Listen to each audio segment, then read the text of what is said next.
Hello, hello, everybody. Welcome to Saturday Night Racing, or Saturday afternoon, or, well, Saturday morning, wherever you may be joining us. My name is Simon Strifium Raymond, and joining me for Champions Division for the first time ever, well, George, how you doing?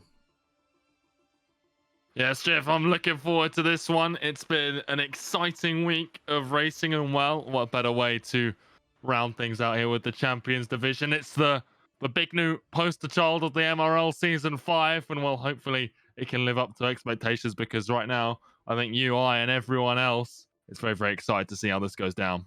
Most definitely, most definitely. 15 turns of intensity, as we've already seen, for 6 very unique races this week for Secure.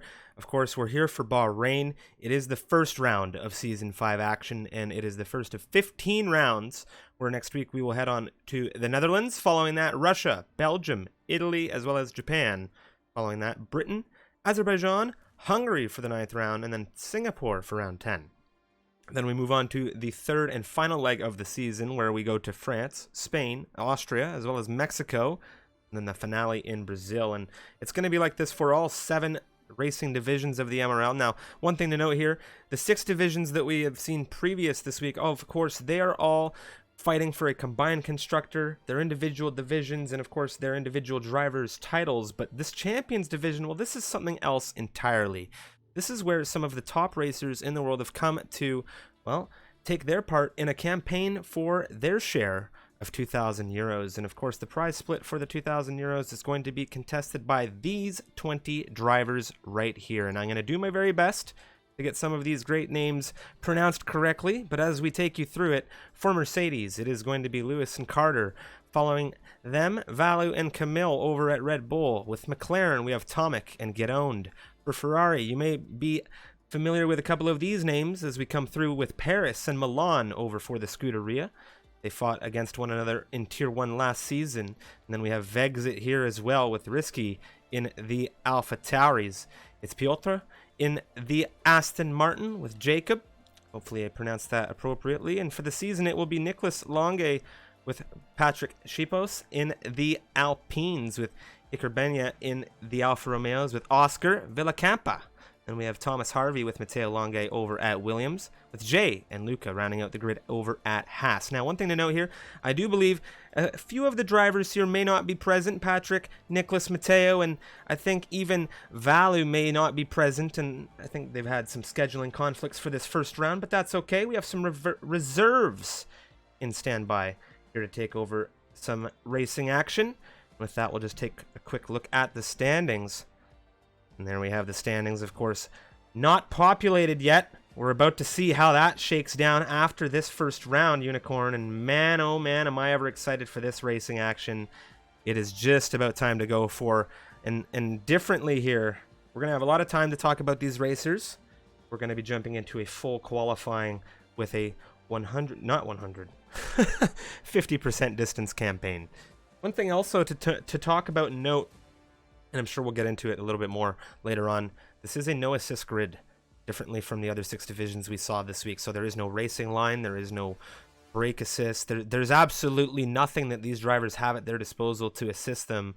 It is all down to their skills, their pace, and their craft on track. Yeah, absolutely. Adding that, no assists level just brings the difficulty up once more, brings the level of driving just that ever bit higher. And obviously all of these drivers, they are absolutely incredible, the top of their game, and we'll see how they all stack up against one another. That's really what we're focusing on here. The no assists, if we implement it in the other divisions, might cause a few problems, but here you wouldn't expect to see anyone falter as a result of that. They're all very much on top of it, but it's all just a case of getting everyone in, as there seems to be a few problems once again with the lobby that we saw yesterday, where it seems to drop a few people out, and hopefully we can get that sorted. But once we do, we'll be up and ready, like you said, for full qualifying, something you or I don't think I've ever commentated on, Striff. No, I've never had the pleasure of commentating a full qualifying session, and I think it'll be a first for the pair of us, and well, it'll be a very fun campaign to go through for this first round. One thing to note, we do want to try and get this lobby as sorted as possible so that we can have a smooth experience. This being our 7th campaign around Bahrain of the week, we've already had our little fair share of issues, even resulting in a rescheduled race for the Tier 1 division, which happened yesterday. But better that these things happen now, and we have to work to get them sorted sooner than in the middle of a race, of course. You don't want to be having to deal with those things on the fly, mid-qualifying session and or mid... well, what else could we say? Race, you know, but we have an hour qualifying here.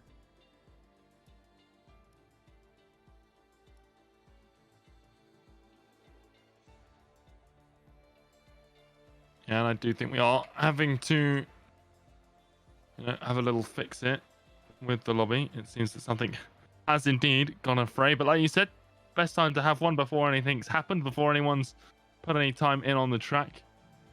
And, well, we'll just get it fixed as quickly as we can. We haven't had the best of luck this week with the lobbies, as it were, but that's out of our hands. But we'll always endeavor to bring you guys the best racing action it can. So once it's there, well, rest assured, we will get some racing action, hopefully.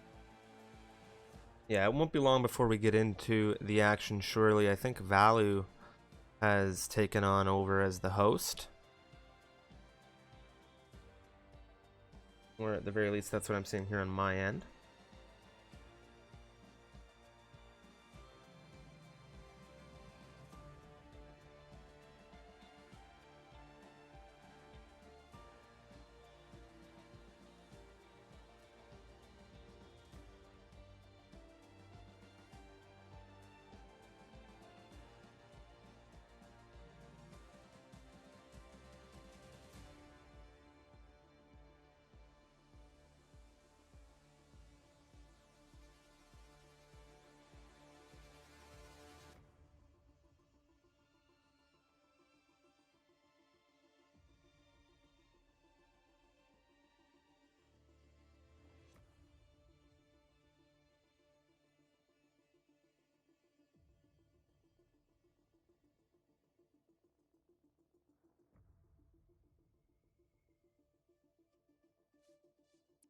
Righty, I do believe now we are getting things into the equation here.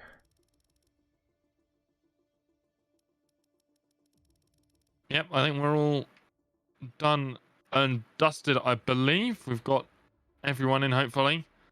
And as such, we can get this show on the road. Again, unfortunate to see that little glitch there with the lobby that seems to just remove half of it from the original one. And then that causes us to have to reset everything. But we are in. And we're loading not just into qualifying shift, but into qualifying 1. We'll see how everyone fares with this. Obviously, I think it's more of a new experience for us rather than the drivers. I'm sure most of these guys have at some point done plenty of qualifying in 3 separate stages over their course of racing. The fun thing, of course, we gave the Champions division, when they applied, the option to select a preference. And the majority of the drivers that applied for the division had selected they wanted full qualifying. And of course, full qualifying, not something you often see in league racing.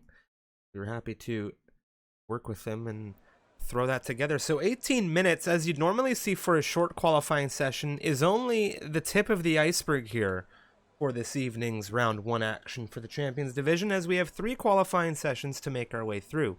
Of course, Unicorn, why don't you take us through this grid? Yeah, absolutely. At the top there, we have our first of 4 reserves tonight. Alpha Sky, someone we've seen before, Strifium here in the MRL, taking over at Alpine for one of 2 drivers who are both missing. I do believe they're over at Le Mans this weekend, so they can't be here for round 1, but they do have reserves in their place. Then we have Milan there over in the Ferrari, Cartalundi over in the Mercedes, Brownie reserving for his team in the Williams, and a couple of these drivers showing up as on the intermediate tyres, Brownie being one of them. We'll see whether there's any reason for them to be on this tyre, but you would expect not in the middle of the desert. Then we have Luca there over at Haas. Modesto Mina in the Alpine. He's another one of those reserves that we mentioned. Louis Welsh there in the other Mercedes. Valu behind him in the Red Bull. Paris, someone we saw last season, absolutely tear away with a win in Tier 1. We'll see what he could do here in the Champions Division. Jay there at Haas again. And then we've got Rainbow, another of our reserves. I do believe the final reserve we've got this evening in the Alfa Romeo. And again, on the intermediate tires, I think this might be a tire saving strategy. Yeah, as you mentioned, it's new for us, and I think the intermediate compound tires is just for these drivers, especially in Bahrain, where, of course, we are not going to be expecting any rain. It's just a set of tires that these drivers can kind of wreck, to be blunt. Yeah, and then going back through the rest of the thing, we've got the two McLaren drivers. We've got to get owned there in 12th on the time tower at the moment, and his teammate Tomek there in 13th. Boggin starts in 14th in the Aston Martin. Thomas Harvey in 15th over at Red Bull, and then Luke Smith and Risky start for AlphaTauri. It's one of these names that I might butcher. Piotr in 18th at the moment on Aston Martin, and then Camille there in the Red Bull at the bottom of the time tower at the moment.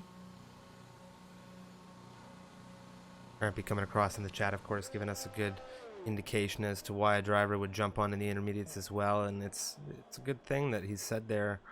I think I've heard it said by the reigning F1 esports world champion Jarno Opmeer as well. It's just to make sure that everything's working.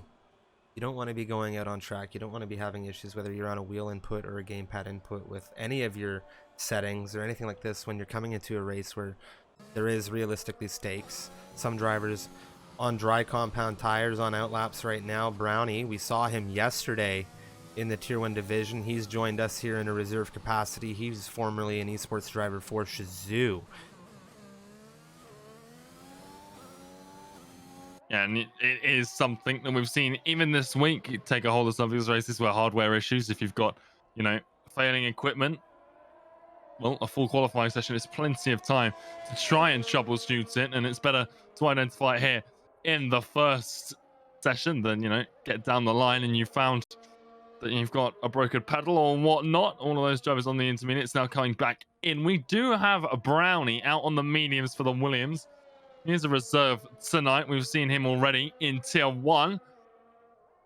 Well, twice we've seen him go around Bahrain here. This time in a little bit of a different scenario. But we'll see how he does, and he might just be setting the first flying lap here, Strip, even if it is on the medium tyres. DRS on the rear wing now, wide open. You see the split of that Williams logo on this long straight into turn 1 now. Dropping things to third, trying to hold tight to that inside apex through second turn, now third turn. A little bit of a slide there. But again, a medium compound run here could not be, the best run we see from him. He's had a little bit of correction. Laps.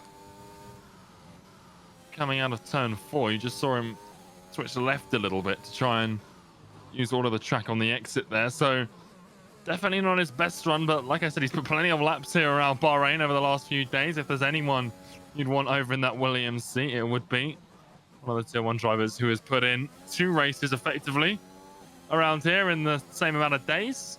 Now Brownie going for his 3rd consecutive race in Bahrain. Yeah, this is his week. Now. His week in Bahrain. Thursday, Friday, now Saturday, and he has had a number of laps around here. He's had a lot of time to kind of work strategy, and I think that's something that he really does enjoy. He likes to play the strategies. Coming down into the final couple of corners, and we'll see what sort of time it is that he can produce on the medium tire.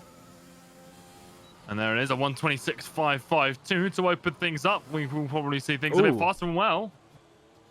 That's not ideal from the German. I don't know if he did that. I don't know what that was.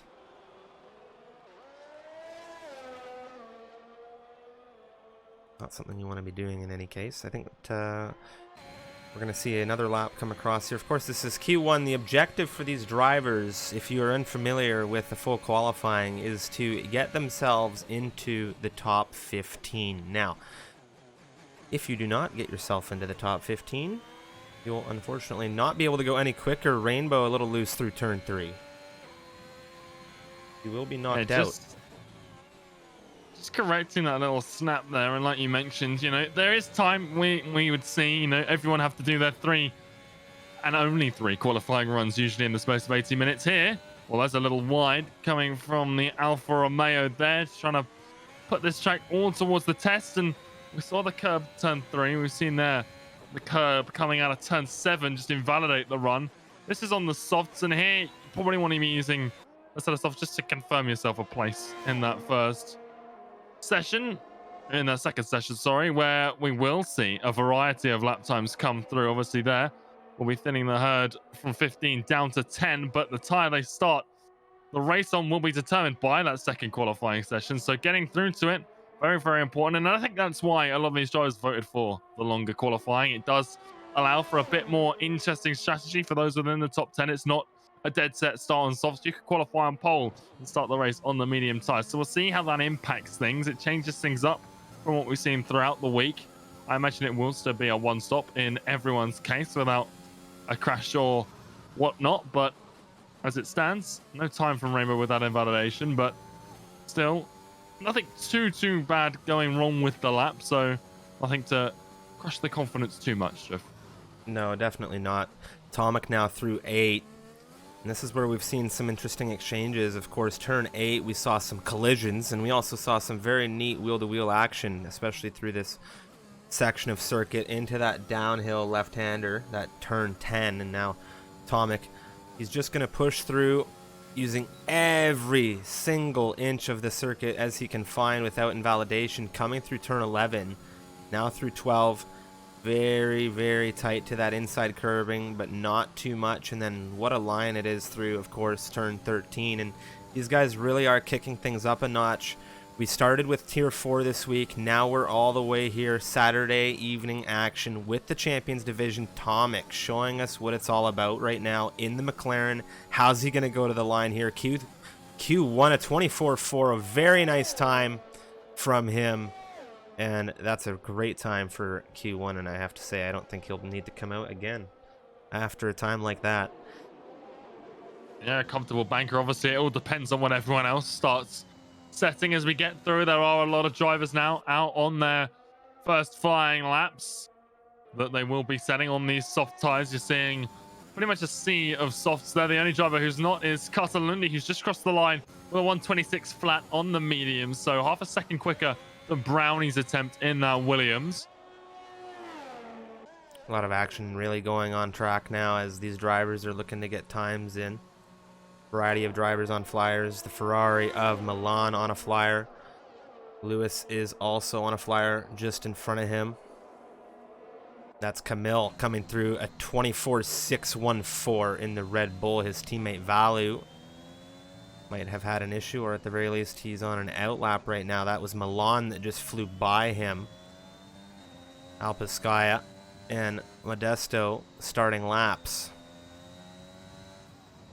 Yeah, here comes Louis to the line. Where does he put himself? It's P3 ahead of his teammate. Obviously soft versus mediums there. 124.6 again, about 800ths behind Camille. Then we see Milan cross 4th place, so 124.9. So 3/10 of the cars in front.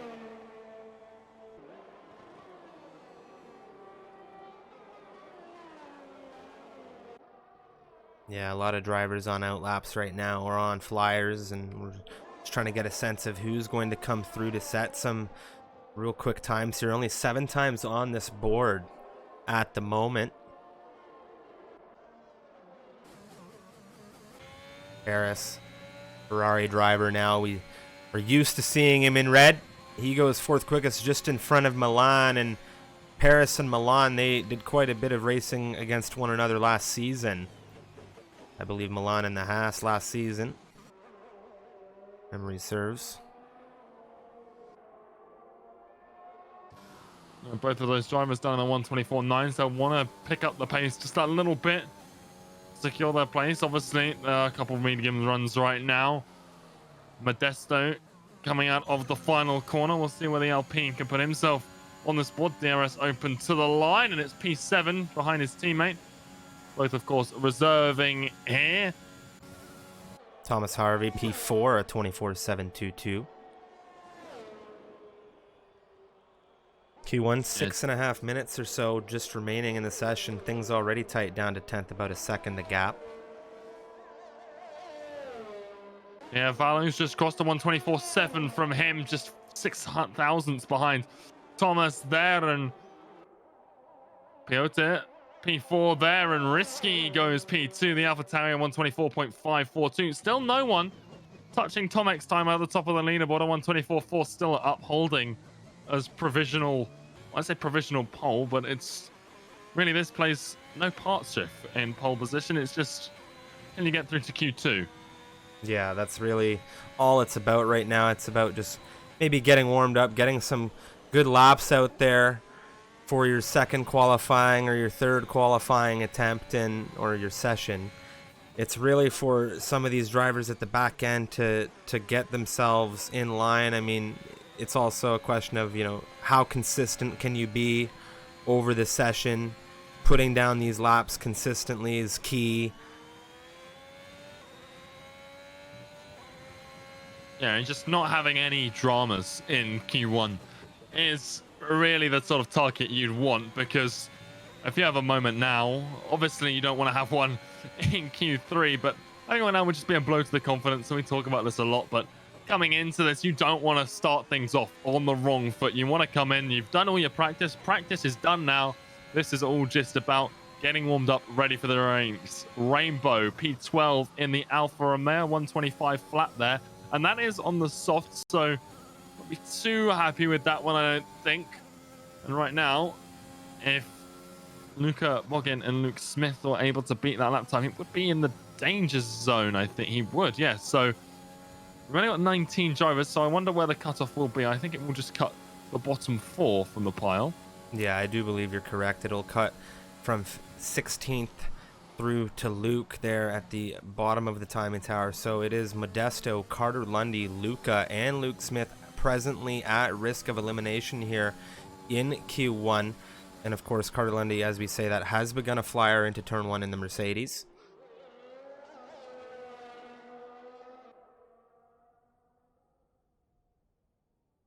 Yeah, we'll see just what he can do. Most people now in the pit lane, and Tomek's satisfied with the 124.4. He's already retired from the session. Done and dusted. As we've only got 4 minutes left, you'd expect that most people will be satisfied with their work, but obviously there's still work to do for some of these other drivers, including Carter, who's currently on that 126 flat. But obviously, definitely capable of going fast. That was on the medium tires. Now on the softs, coming out of turn 10. We've been saying it all week, but that is definitely the trickiest corner on this track just to get right. And we've seen a little bit of side-by-side through there, but you don't expect it, as Carter now in through turn 11 up towards turn 12, not touching that curb on the inside. Don't want to risk spinning the card there. Then through 13, nicely done. Getting nice traction on the exit as well. You'd be forgiven for forgetting this would be a no assist here, because no one has put a foot wrong so far here in Q1. Coming through into the final couple of corners, just flipping the curb on the apex a little bit sideways, coming out of the final corner on the curb on the outside, but it is enough. Carter now up into P9 with a 124.878, just ahead of Brownie there, and just behind Valo in the Red Bull, who's also on an outlap. We are seeing a couple drivers come out to secure their position. Just jumped on with Luke Smith. Unfortunately, a red track map on board with him. He has invalidated whatever run he might have been on. Now we're on with Milan, a 24.978, 13th position on this timing tower. Looking for a potential improvement, maybe finding himself in somewhat of a danger zone for a few of these drivers that are coming in for a final lap run.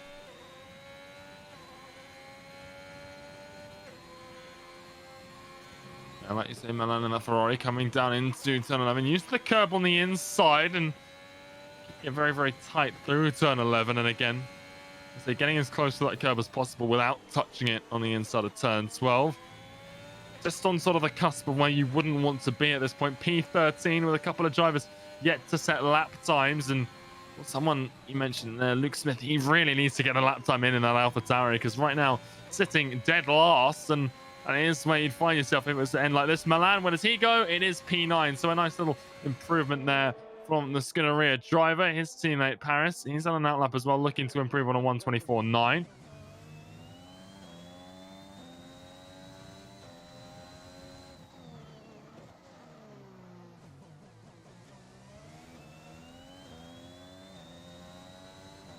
he's done a couple of laps on these softs, already 2 laps on them, and well, that won't mean too much in terms of, using them in the race, of course, but given that this is Q1, but still just putting in lap after lap, they won't be at their fastest anymore. Obviously, there's not a lot of grip here with it being Q1, and times will improve as we go through the different qualifying stages, but still putting in a lot of laps here. Maybe, again, just warming up, using this now. A 124.7 should be safe to get you through, going very, very wide.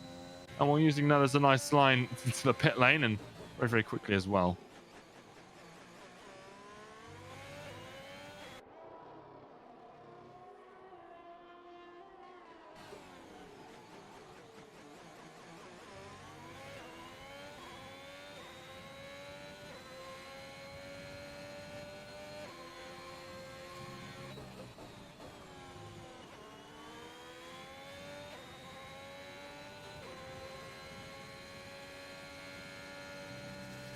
Luca through turn 13, yet to set a time here at risk. Tomic, Risky, get owned, all retiring already in the session as they are comfortable into Q2.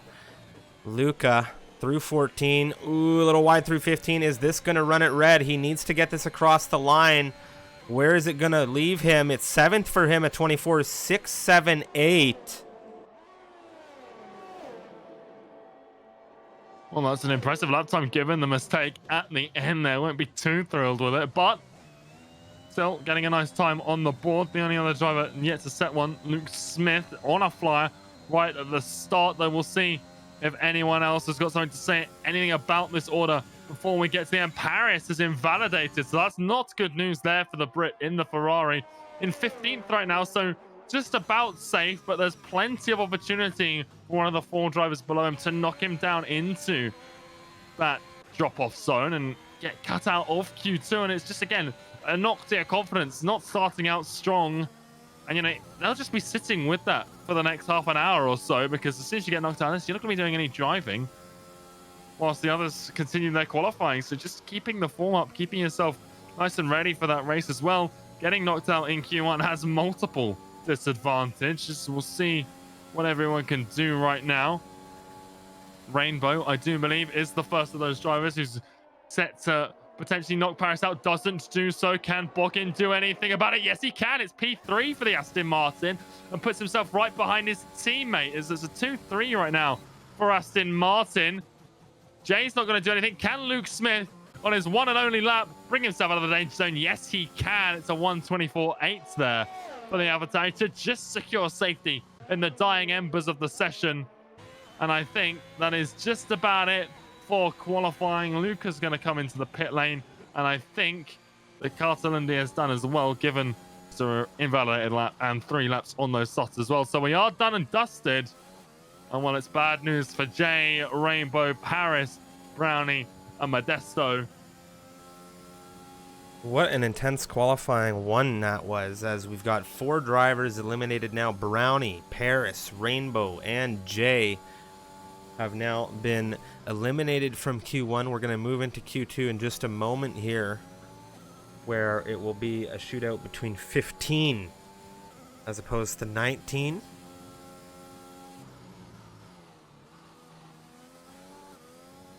Yeah, absolutely. In that second qualifying, very, very important in terms of strategy. This one, it's all about just getting through. Just get to Q2. Make sure you're still in the fight for qualifying position, but also to get into Q2 so that you can set that time potentially on the mediums. We'll see whether we see it here. We have got, a couple of drivers, Tomek, Piotr are at the top. Both looking very, very quick here in the opening qualifying session. If they can set a time in that top 10 on the mediums, well, that can create a great hold for the race in terms of strategies. But it is the McLaren on top. Like I said, Piotr, they're getting into P2. The Aston Martins, though, split late on by Thomas Harvey in that win as a 124.4. Just to split up the 2 Aston Martins on the same time. Bog in there in 4th place. Risky in 5th for AlphaTauri. Louis Welsh in the Mercedes, P6. Camille, P7. Get owned in 8th. Luca, 9th. Milan rounds out the top 10. And then before we go through the rest of who's through, we'll just recap who's gone out. It's Brownie reserving for Williams. Paris, the full-time Ferrari driver. Rainbow, another reserve in the Alfa Romeo. And Jay there, a full-time driver over at Haas. So those 4 drivers will be disappointed with their first outing here in the Champions Division, but we've got 15 drivers well and truly still in the running for pole position. Been a very, very intense grid of drivers now that we've seen in Q1. The separation, not a lot. And, well, it's going to get even tighter here in the next branch of qualifying. We're now into qualifying 2. 15 minutes for the drivers to get themselves their best lap through, and then we'll be moving into Q1 where it will be a shootout of the best or fastest 10. Then we'll be heading into a 29 lap campaign here for the Champions Division. Again, Tomic, first out of the pit lane. Yeah, first out, and he was first in Q1 as well. So confidence running high. He didn't even come back out of the pit lane. He just set the time, done and dusted, retired nice and early. And, well, no one beat it either. We'll see what he could do here in Q2. Right now, out on the softs, but there are plenty of drivers. You can see it in the pits there on the timing tower, already opting for the mediums. So we'll see whether we see that sort of level of changeability. We've got, only a few, just 5 on the mediums right now. So maybe everyone else just concerned that the pace right here is a bit too hard to try and get through on the mediums, but the risks are there to be taken. And we'll see if anyone manages to get through into the top 10 on the mediums. Right now, the softs for most sit would seem. At least 5 of them already out on flyers. Or out laps, I should say. Yeah, a lot of drivers really getting out early here in Q2. We saw things take a little bit of time to really ramp up in Q1. A little bit less time at the disposal of the drivers here in this session. And I imagine they want to see where they land after an early lap, maybe see if they really have to go out again.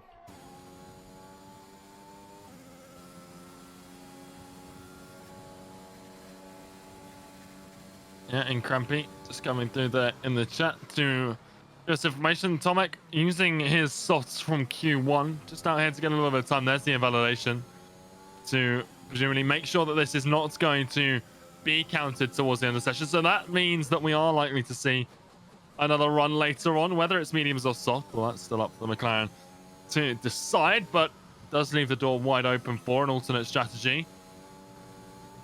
Comes off the curb a little bit harsh there, coming through out of 6 into 7.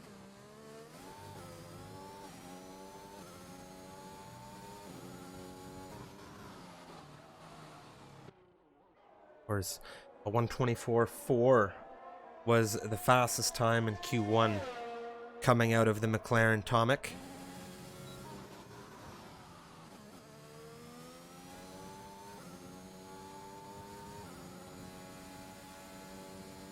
And I'll be interested to see what sort of pace he puts down here if he finishes out the lap, of course, because it is invalidated, but the time will still show briefly in the top right hand corner of our screens, and it'll give us an indication of where he's at on pace. Obviously, this is old tires. And he's going to set the lap. And it's still going to be a 1:24. It's a 0.7 though, which on the old tires, and again the invalidation, so not quite taking all the lines that he would want to. Alpaskaya 25.359 from the Alpine.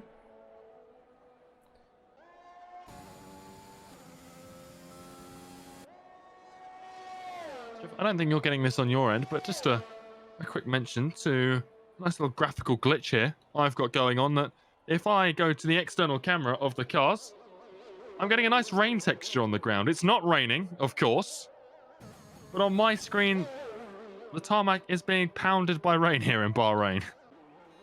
Well, enjoy what I imagine is a very rare sight. Lewis Welch, a 25.879. That is the second time on the board here in the qualifying 2 session.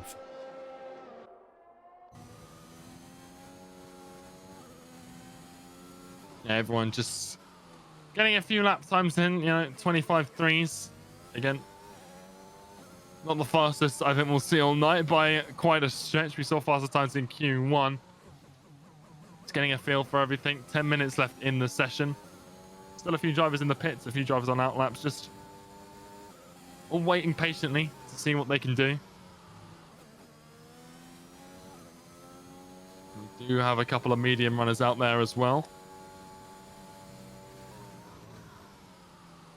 The two Red Bulls, Camille and Valu, out on the mediums, as well as the Ferrari, or the last remaining Ferrari of Milan, his teammate Paris. Knocked out round one. And we'll see what he could do about that in the race. We both know him to be an extraordinarily quick driver, but already out. Just goes to show the pace of the grid we're dealing with here. It's a very quick grid, and, well, I can't wait to see how these drivers do once they are really unleashed into this race. 29 laps is the campaign for this one, and well, given what we've seen in Bahrain this week from the well, I don't want to say lower divisions, I'll say other divisions of the MRL from 4 through to 1, the Americas also, we've had some great races, and these guys are the main event, you know, the main event of the evening, if you will, or of the week. Certainly of tonight. Well, certainly of tonight, Striff. I don't know what other events you've got planned in the pipelines for us apart from this one, but certainly for the week, you know, it's all been building up to this. You know, this is the newest division to the roster, I guess, in conjunction with Tier 4 as well. But obviously, the Champions division, as the prize pool attached, a lot of hype around and a lot of quick drivers in here. Oh, we're excited to see just how they get to grips with one another. That's the exciting thing about the early stages of a new season in league racing. You get to see how the grid sort of fares against one another. League racing, there's a lot more turnover in drivers than something like, you know, the real life Formula 1 season, when we see maybe 1 or 2 driver changes, you know, every season. Obviously, some people might change teams, but overall, it's the same faces year in, year out, and it's a slow change over here.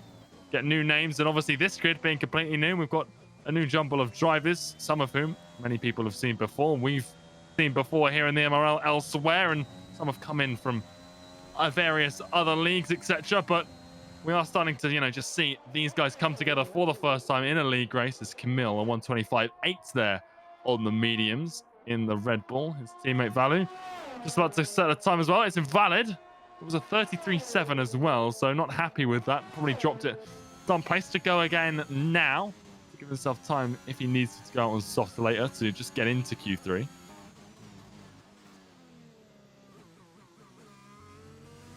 Looking at another medium runner, the Alpine of Modesto, one of the reserves, one of 2 reserves for that squad tonight. His teammate right now, Alp, he's on P1 at the moment. On the Sota 125.3, so fast anything we saw in Q1, already showing that the track evolution is taking place.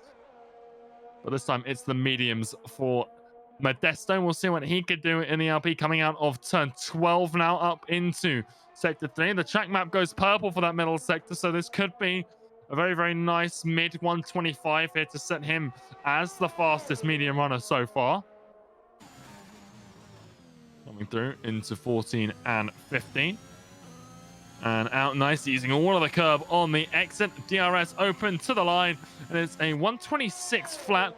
So not quite finding everything for the final section. It does appear that the track map glitch is back again, going purple there, and it would have to be a monstrous sector 1 to get a purple 2 and 3 and not get the fastest time. So it looks like there's a track map glitch as well there, at least on mine, which is a little unfortunate to see. We're going to see Thomas Harvey cross the line. Where is he capable of putting himself? The Williams in P12 currently goes to P2, a 125.6. That's the fastest run we've had on the mediums so far.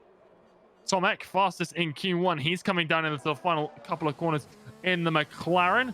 We'll see what he's capable of. Here's the Ferrari of Milan, goes P3, 125.7. Here comes the McLaren, though. It's a 125.2. And that is absolutely astonishing on the mediums. Fastest we've got. Very nice run there from Tomek. His teammate Gedon now rounding out of 15. Where is he going to land himself? It's P3, 25.599. The two McLarens showing very well right now in Q2. Yeah, nice start to it. And again, 5 minutes left. Time, of course, to put in another lap time for those who've yet to set one. And obviously some of them, Boggin, Luke Smith, and Piotr as well down there in 15th. All yet to set times. But on flyers, you've got Luca as well on an out lap. But there isn't too much time left for the drivers now who are at the bottom end of the pace. And they'll be thinking to themselves, they've got to get out, try and find an improvement. And that's when it comes in, the decision. Do you go on the softs? Do you just secure your place in Q3, or do you be bold and try and get there on the mediums? Aston Martin into the third slot there. Boggin a 25.554. Luke Smith now pushing into 14.15. Luca pulled off to the inside. The Haas driver there on an out lap, letting Luke through. Piotr just set a time as well, 12th position. Luke 5th pushes him into 13th position. And of course the bottom 5 are at risk right now. Modesto, Carter, Piotr, Luca, and Risky all at risk. Luca pushing through now on a flyer. Yeah, it's crunch time. You want to be getting that good lap on the board, getting yourself a nice lap to make sure that you're at least somewhat close to getting into Q3. Luca coming through the technical twisty sector 2 now into turn 8.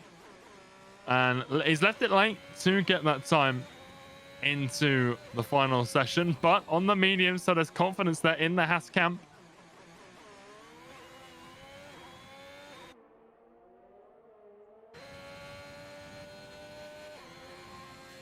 Q1 gave us a 24.400 for the soft run coming out of Tomic. He's set this run on the medium compound tires, a 25.276, taking that top slot once again. Luca, shaky out of 13 here. He's going to push through turn 14 now. Tight as he can, and a big extension, a major snap, and he isn't even going to qualify a run here. We'll have to see if he has time to get in and out. I don't think it would have been faster anyway, Striff, judging by that mistake at the end. We saw him claw one back at the end of Q3 with a mistake like that. Hopefully, he can find some similar win here. I can't see the time left in the session given the Sector 3 yellow flag we're seeing. Which is as a result of Boggin, I believe, yeah. He has no fuel in this Aston Martin. And I don't know if he's going to make it. He's worrying me here.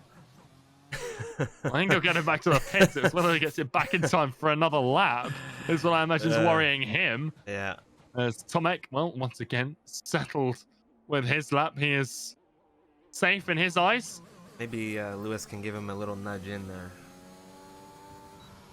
Well, he's got in. So he's got 2 minutes left in the session and retires the car away. So he's not going to be going out anymore.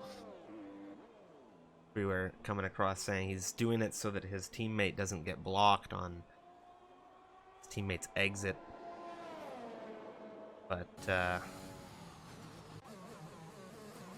definitely appreciate that.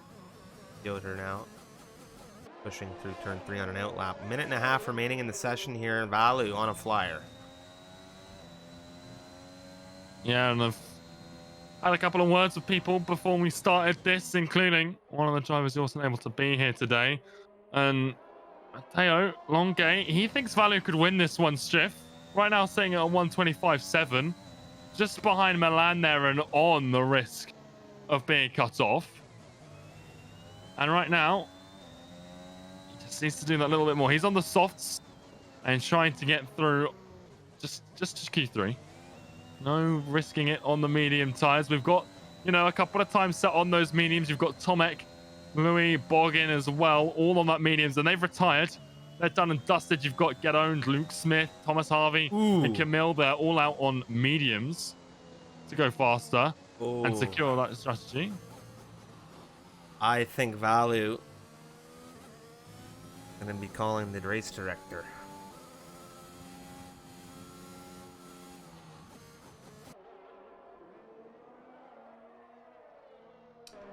got time to go again.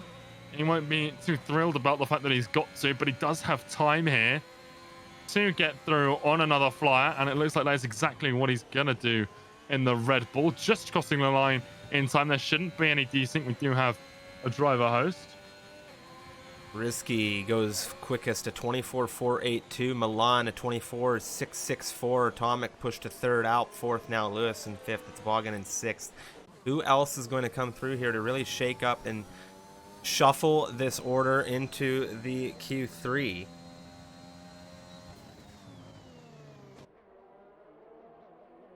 Well, one person we know not going through, Modesto now. 12th place or lower for him, the checkered flag beside his name, and then Alpine, the reserve driver, will be qualifying no higher than that point, but that does give him a free tyre choice, so it's not all lost here in Q2.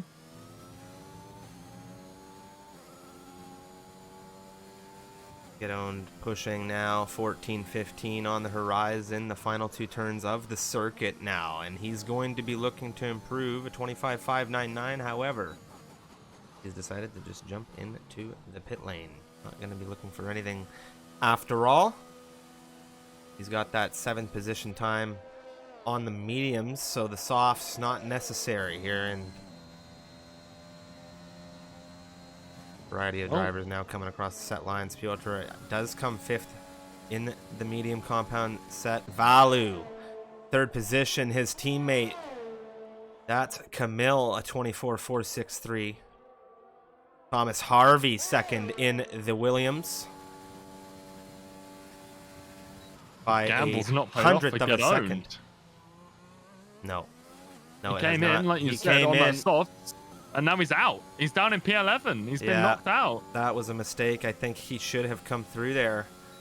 And he might have just been safe in that top 10.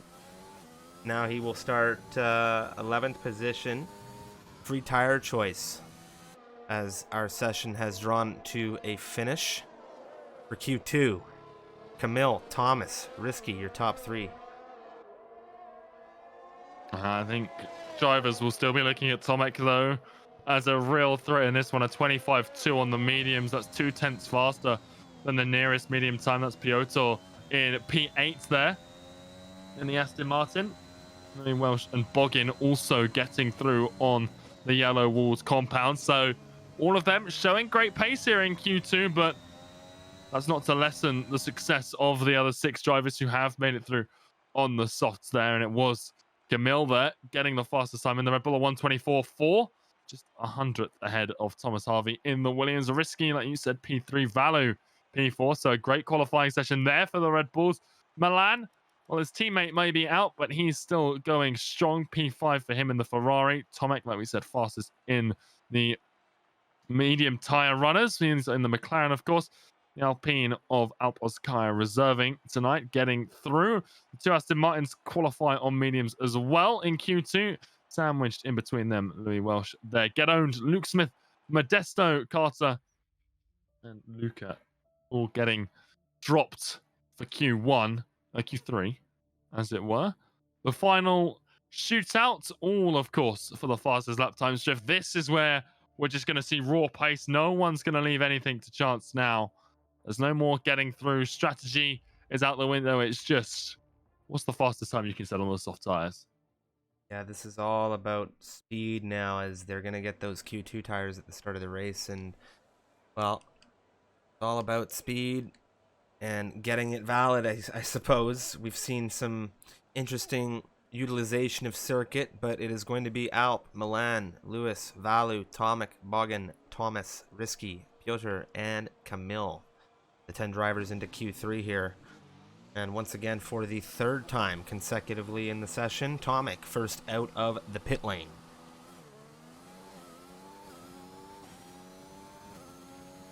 Yeah, we've seen this time and time again. He is eager to get out first, and well, he's been doing great things with it as well. He has been efficient, shall we say, with his laps today.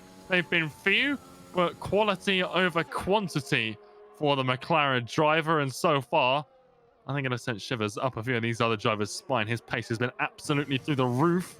And now we're going to see that all unleashed here over the next 11 minutes, as we've got in the session. Not a lot of time for these drivers, as they've had 18, 15, and then 12 minutes to really go through these sessions. And whereas normally in our league races throughout the week, of course, there are 6 previous rounds this week, we've had 18-minute qualifying short. And you know what? It's been great racing all week. But we're really getting a good look at consistency here. A little bit of strategy for some of these racers, of course, and that's what you want to be seeing when the grids are represented by such great talent and such great drivers like the guys we've had come and sign up for this champion split. Of course, a few guys absent, the guys filling in just the same. All great talented drivers. And now Tomek. Well, here is the first run, ladies and gentlemen, of Q3 MRL Champions Division. Unicorn, take us through Tomek's lap. Well, coming across the line now, DRS wide open in the run down to turn 1. This tight hairpin where we'll see plenty of overtaking action over the course of the 50% race. Through turn 2, using all of the curve on the inside, and then the exit to get through turn 3 as well. DRS open for the first time this lap. Then down into turn 4. All the way through, using all of the exit curbing, just going to that white line, but not crossing over it with all 4 wheels. Then through this technical sector 2 section of track down into turn 8. Nice tight right-hander, getting it through there nicely and having no problems from the rear. You might see that a little bit. Then through turn 9 into turn 10, a very, very tricky corner, just missing the apex slightly, potentially even a little bit of a lock up there. DRS open for the second time in this lap down towards turn 11. This fast left-hander just using all of the curb on the right-hand side, almost stepping over the line, but not quite. That's the kind of maximization you have to get here on these fast lap times in Q3. Then through 13, absolutely breezing out of there again, just touching the white line. He just knows where all of the limits are around this track, flying down the hill towards turn 14, the penultimate corner that merges seamlessly with 15, using the exit curbing again, not quite as far to the left and close to that white line. The final DRS zone to the line, it's a 1:24.2. I imagine he'll beat that later on in the session, but right now that is a very, very competitive time to set as your banker lap time, as Alpaskaya a 1:25.1, almost a second down on that time, Striff. Yeah, Alp right there at 25.172 behind Tomek for the provisional front row. Valu in the Red Bull coming through turns 14 and 15 now to finish out his first run of this Q3 session. Where is the Red Bull going to land? It is in front of Alpaskaya. It's a 25.036. Who is next up? I think it might be Boggin. However, he has invalidated the run. He does have a red track map. Next behind him, it will be his teammate of Piotr coming through turn 13. The Aston Martin's turning one leg right now to the line, as Boggin will have to start again. And he will do so right now as he crosses the line.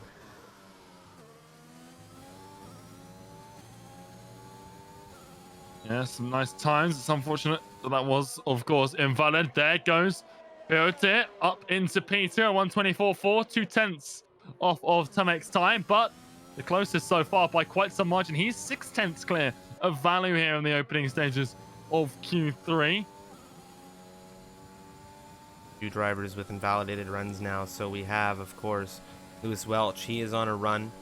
Boggin on a run, as well as Thomas Harvey. Risky now. He is coming through to the line in the AlphaTauri. Where can the Shazoo driver land himself? It is good for second position. It's a 24.245, and the gap right now between him and Tomek is very tight, about half a tenth of a second. Things extremely intense on this grid as Milan shoots into the pit lane on the rear of Alpaskaya. An invalidated run there for the Ferrari driver. A disappointing way to end his first lap, of course. Just that invalidation at some point throughout the lap, just a little mistake can cost you here, and we're going to see that. But of course, Camille now in the Red Bull. One of 2 teams, if I'm not mistaken, to get both cars through into the final qualifying session. The other being, of course, Aston Martin, who have been looking fast all session long. Ooh, Thomas. Not sure if intended there to just try and invalidate this lap, or I don't think it ever would be, but of course he has had a bit of a slip coming out of 13, and he will shoot into the pit lane. No time on the board yet. 6 minutes, just shy of 6 minutes remaining. Camille, he'll be coming through to get a lot. Well, Lewis, excuse me. 24.207. 5 milliseconds separating him and Tomic right now. 6 on our timing tower. The split said 5. It's very, very close up at the top. That's what we want to see. It's starting to heat up a little bit. Camille, he sets a 124.4. He's just 500ths behind Piotr there in 4th place. So things are getting close, and we've seen it all throughout the week that Bahrain, the DRS here, creates little pockets of battles here and there across the grid. And again, tire strategy will play a role in that as well.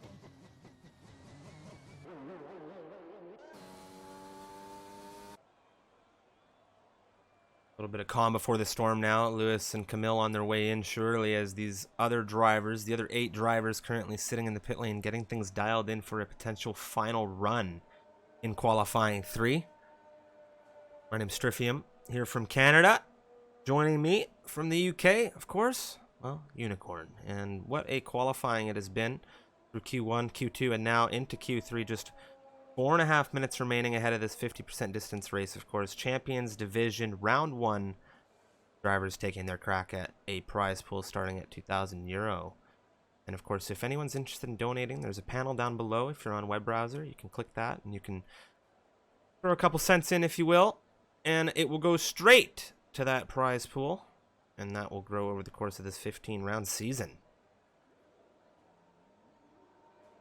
And it's something that will be, it won't be on the driver's mind, I shouldn't think, when they're in the race, especially not this race. Maybe in the later rounds, they've got to score a certain number of points to stay in the title fight. It might play a little bit more on their minds. But at this stage, I think, early stage, just getting some consistency in, starting to feel your way around the grid, see where you land is more important to them. Working out where you are, who you're battling as well.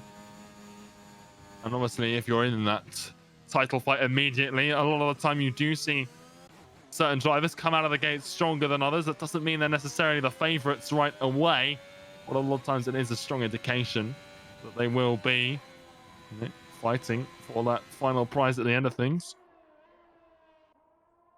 Well, round 1, all to play for all participants. Few drivers off to a shakier start than maybe they would have wanted, of course, if they were eliminated in Q1, maybe Q2. I mean, we saw, of course, the McLaren get on there, drop off that soft run, coming to the pit lane. We don't know if there was an issue. We don't know if the time would have been enough to kind of come through and prevent elimination, but narrowly missing out here on Q3. Alpeskaya will be the first driver to go for their next run.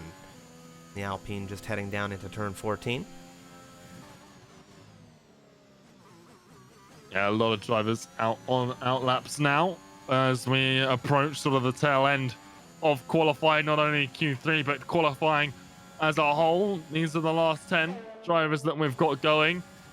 Not necessarily just the fastest in terms of raw pace either. Some of them will have had to make the strategic call as Alp goes a little bit deep through turn 1 and won't be the fastest lap he's capable of setting, I don't think. 2 minutes left in the session as the yellow flag moves for just a moment. A little bit of an annoying UI feature that blocks the timing as we go through. A couple of cars there parked on the inside to let the Alpine through, as both of the Aston Martins were both on outlets themselves. The only other active flyer right now is Milan. Everyone else out on track, but not on an active flyer. Alpha Sky coming out of turn 8 into turn 9. He's here reserving, like we mentioned earlier, in one of 2 Alpine cars. Neither of the full-time drivers able to take their seats in the opening round, which will hurt their chances a little bit.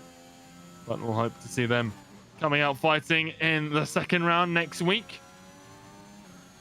This is through turn 11 into turn 12, staying clear of that turn 12 inside curve up to turn 13. And again, just careful through here on the power. Nicely, no problems there. The no assists, it's really not been a talking point, Jeff, because everyone here just has it down to an absolute T. They're all craftsmen of this game, and no one's set a foot wrong, really, this evening. DRS to the line. What's it going to be for the Alpine? It's P6 at 124.8. So he does find 3/10 there. but we'll see whether it's able to hold right now. One of the slower times in the session. Milan pushing in the Scarlet Red Ferrari, now 14-15 to the line. No time set for him, but it is going to be a valid run. Where is it going to throw him? It will push him in front of Alpaskaya, a 24.511. Lewis Welch just starting his lap. Balu on the move out of turn 10. His teammate Camille just began. We'll jump on with Risky, as he is unfortunately invalidated. Does he have time to go again? He is going to push it to the line and start another run. It's not what you want to be doing, no. Not that you'll start on these tires, but still, it will hurt the performance a little bit. Tomek on for an improvement here for his flying lap. He's on a 124.2 right now. This will push it into the 124.1s at the very least. It might even be a 24 flat, but I think that's just a little bit too far. We'll see. The 124.1 definitely within the McLaren's grasp here. And potential as Valu crosses. It's a 124 flat, just about stepping under the 124.1. An incredible lap from the McLaren driver. We'll see if anyone is capable of beating that. But that is a huge bar to set here. Just under, or just over 1/10 faster than Louis' best time. We'll see whether the Mercedes can do it. He's invalidated his run, so he won't be improving in the Mercedes. Risky, well, he might have something to say about it. Piotr isn't able to do anything. On 124.439 is his best time. Just 4 thousandths ahead of his teammate Boggin in 6th there. They finished for the evening. Camille, can he do anything in the Red Bull as the Mercedes? Like we said, he isn't going to finish. Camille, P4, ahead of his teammate Valu. So nice qualifying from the Red Bull to beat out the Aston Martins, who are behind them as well. Risky, I think, is the only driver that has anything to potentially say. We saw the split coming through Sector 2. It was 2 tenths. What does he have at the line? It's good for second, but it's not good for pole. It's going to be Tomek in the McLaren on pole position here at the finale of Q3 for round 1 Misfits Champions Division. And I imagine there's going to be a lot of happy drivers and a lot of happy, well, viewers and fellow racers that are going to be thrilled about that. A 124.094 pole position here. Risky. Ho, 300ths of a second on the rear of that McLaren on the front row. And what a duel we're going to have for these two at the front end. And, well, Lewis there, he did not get to set his final time. The Englishman in the Mercedes at 24.207, rounding out our top 3 at the finish of Q3. What a fantastic qualifying session this has been. And that will round out not only, well, Q3, but the entirety of our qualifying session now, as we've had Q1, 2, and 3 come through. Tomek taking the top slot of Qs 1 and 3 now. Camille had it there in the second qualifying session. Love to see it. Yeah, very, very nice. Obviously, we don't always get to see the full qualifying and the strategy that takes hold as a result. As few people, knocked out of Q2 with the attempt to try and get into Q3 on the medium tires. Didn't work out for them, but they're dead set on starting on those mediums, and we'll see how that works out for them here at the race start. Obviously, everyone outside the top 10 will get free tire choice, just as they would in any one of our normal league races, but those in the top 10 aren't relegated to starting on the softs. If they qualified on the mediums in Q2, that's what they'll start on here. So that's the dynamic. That's what the drivers wanted. They voted for it, to have full qualifying here for the Champions Division. 30 seconds on the clock for them to finalize that strategy. And then, of course, the formation lap. And then Strift, well, it'll be lights out. And the Champions Division, we well underway in its maiden race. That's right, of course. And big shout out to everybody viewing along in the stream, all the engineers, all the subscribers, all the viewers, and thank you to everybody who's come through for the stream today. My name's Strifium here from Canada. Joining me from the UK is Unicorn. Massive thanks and shout out to our great partners, Fytron Software. Exclamation Fytron in the chat, and if you'll help us out in spreading around the good news about Fytron Software, an amazing tool for engine builders globally, and of course, Fytron software developers. Great company to get in touch with if you need some software made for you. They don't just have their own stuff, but they do software development for those that need it. But I understand. Great to see, and Really happy to have them as partners with Misfits Racing League, helping grow sim racing. And well, that's exactly what we're about here. Champions Division. These guys, some of the best of the best in Champions Division, giving them something to fight for, giving them something to really take that competition potentially to the next level for these racers. Tomek, Risky, Lewis, our top three here. Take us through this grid. George, as well, some of these drivers' names weren't present in that last qualifying session as they were eliminated beforehand. Look at the tire strategies also. Yeah, absolutely. Usually it's not quite a sea of one tire, but here the mediums are taking hold, and it's a medium runner on pole. Tomek, what a qualifying from him. We saw him dominate each and every session. He only beat out Risky by 300ths of a second, and whether Risky got that first lap in, or would we have seen a different driver on pole? But Risky in the AlphaTauri starts on the softs. Behind him is Louis there on the mediums as well. So a nice time in Q2 and a nice time in Q3 sets him up on the second row alongside Camille. The first of two Red Bulls, both on sots. Valu just behind him in 5th place. Piotr, first of the two Aston Martin, starts on mediums, as does his teammate behind him, Bogin there in 7th. Milan starts on the sots in 8th ahead of Alpos Kaya, reserving for the Alpine squad, also on that red wall tyre, as does Thomas Harvey, rounding out the top 10. Then everyone outside of it starts on the mediums. And like you said, we haven't seen their names on the tying tower for a little bit. We've got Get Owned ahead of Luke Smith, Modesto reserving in the other Alpine, Carter Lundi, Luca. And there's been a bit of a problem, it would seem, coming out of the final corner for a couple of these drivers. Luca's facing the wrong way. Then behind him, we've got Brownie. Paris is 17th, having a bit of a shock, getting knocked out in Q1. Then Rainbow in the Alfa Romeo. And Jay rounds out this grid in 19th place in the Haas. But we're just about ready, as the few drivers who had that incident out of the last quarter on the outlap take their positions on this grid. Well, Unicorn, as you do, as we will, it is going to be the first round of the Champions Division, and I'll let you have our great honor of getting us going. Well, here we go. We've got 4 or 5 red lights here on in Bahrain for the last time this week, and it's lights out, and away we go for the first time here for the Misfits Championship Division. It's a great start for Camille, who instantly puts himself side by side with Louis down into turn 1. Later on the brakes there for the Mercedes, who's got the other Red Bull of Valu looking at his rear further back. There's still a lot of jostling for positions. Luca's already up 4 places, and that's up into 11th place. The front 8 haven't changed at all. Thomas Harvey has found 9th. From Alpos Kaya there in the Alpine, who's looking to go around the outside. There's a bit of a tussle in turn 4 as Valu makes up 2 places. Tomek drops to Risky for lead. Risky on the sots, finding a gap through on the inside of turn 6 to take those advantage of those sots, as there's a problem for Piotr. He started all the way up in the top 10, now 13 places down in 19th. There's a huge problem for him. Alpos Kaya is dropping. He's down 2 places into 11th, outside of the points here. Luca, a great start from him, 6 places. Alpos Kaya drops again. Luca,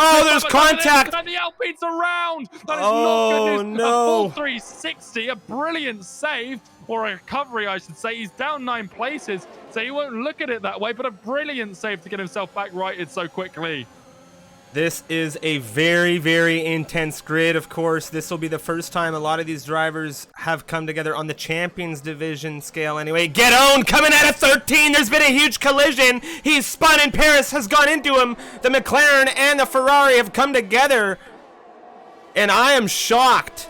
I am shocked that Paris doesn't have damage visibly on that front end, and neither for Get Owned. Well, up with the front, Valu now putting pressure on Tomek here. The soft runners coming out of the gate strong. There's a little bit of wheel banging between the two as they go side by side through the first corner. Paris already out of this one, calling it in the pit lane, disheartened by his qualifying performance. And then that first lap not going his way either there in the McLaren. The Williams of Thomas Harvey looking up the inside of Milan, not finding anything on the Ferrari there. The only Ferrari left in this session. He was the only Ferrari left in qualifying after Q1. He's the only Ferrari left in the race after lap 1. The timing tower having a little bit of a shuffle here as we go through. Yellow flags are being waved. Is there a problem? It looks like there might be for the Red Bull. It's Camille down 6 places. It was a great race start from him, but now on lap 3 he dropped all the way down to 10th place, 6 places from where he started. Very, very wild opening lap there. You hate to see a driver out early on. Paris calling it in the pit lane. Not happy even remotely over in that Ferrari garage right now. Risky leading this race and pulling away from Tomic. Of course, there is a tire differential in this grid between our two front row sitters, as it was Risky who started on the softs over Tomic on the mediums. We're looking for a potential swap later on as those mediums come into life. Tomic is going to have a little bit of pressure here with Valu in his rearview mirror, and he is really going to be pushing to get that second position from Tomic here as his tires have the speed. Tomic sending a great lap there. Risky in P1. Obviously, no DRS for him being the leader, but those soft tires is carrying him, and it's very, very close between Valu and Tomic. But Valu not taking advantage yet of the tires. He's not getting through for P2 at the moment. And he seems to be quite comfortable here. He goes up the inside, maybe later on the brakes into turn 4. It's a brilliant move. Tomic gonna have a little look for the switchback if it opens itself, but not gonna fight the position too hard. He knows that his tire strategy is different. He favored those mediums. He qualified pole with them, of course, getting the time in Q2 to carry him into Q3, and then just about beating Risky out. But it's a battle between the two strategies. This is really a level playing field. First and second, pretty much identical times in qualifying between Tomic and Risky. We're now going to see what's better, the medium softs or the soft mediums.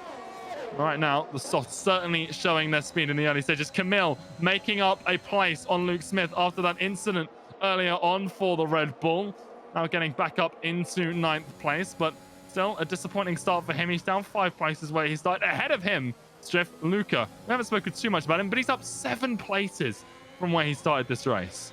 Yeah, it's been a very good race start for a few of these drivers. Luca being the driver who has benefited most from all the commotion in these opening few laps, and now Risky, 27.951, fastest lap of the campaign here so far, and he is looking like he's in control of this race. 2.6 seconds the gap to the closest soft runner now, as it took Valu some time to get through on Tomic.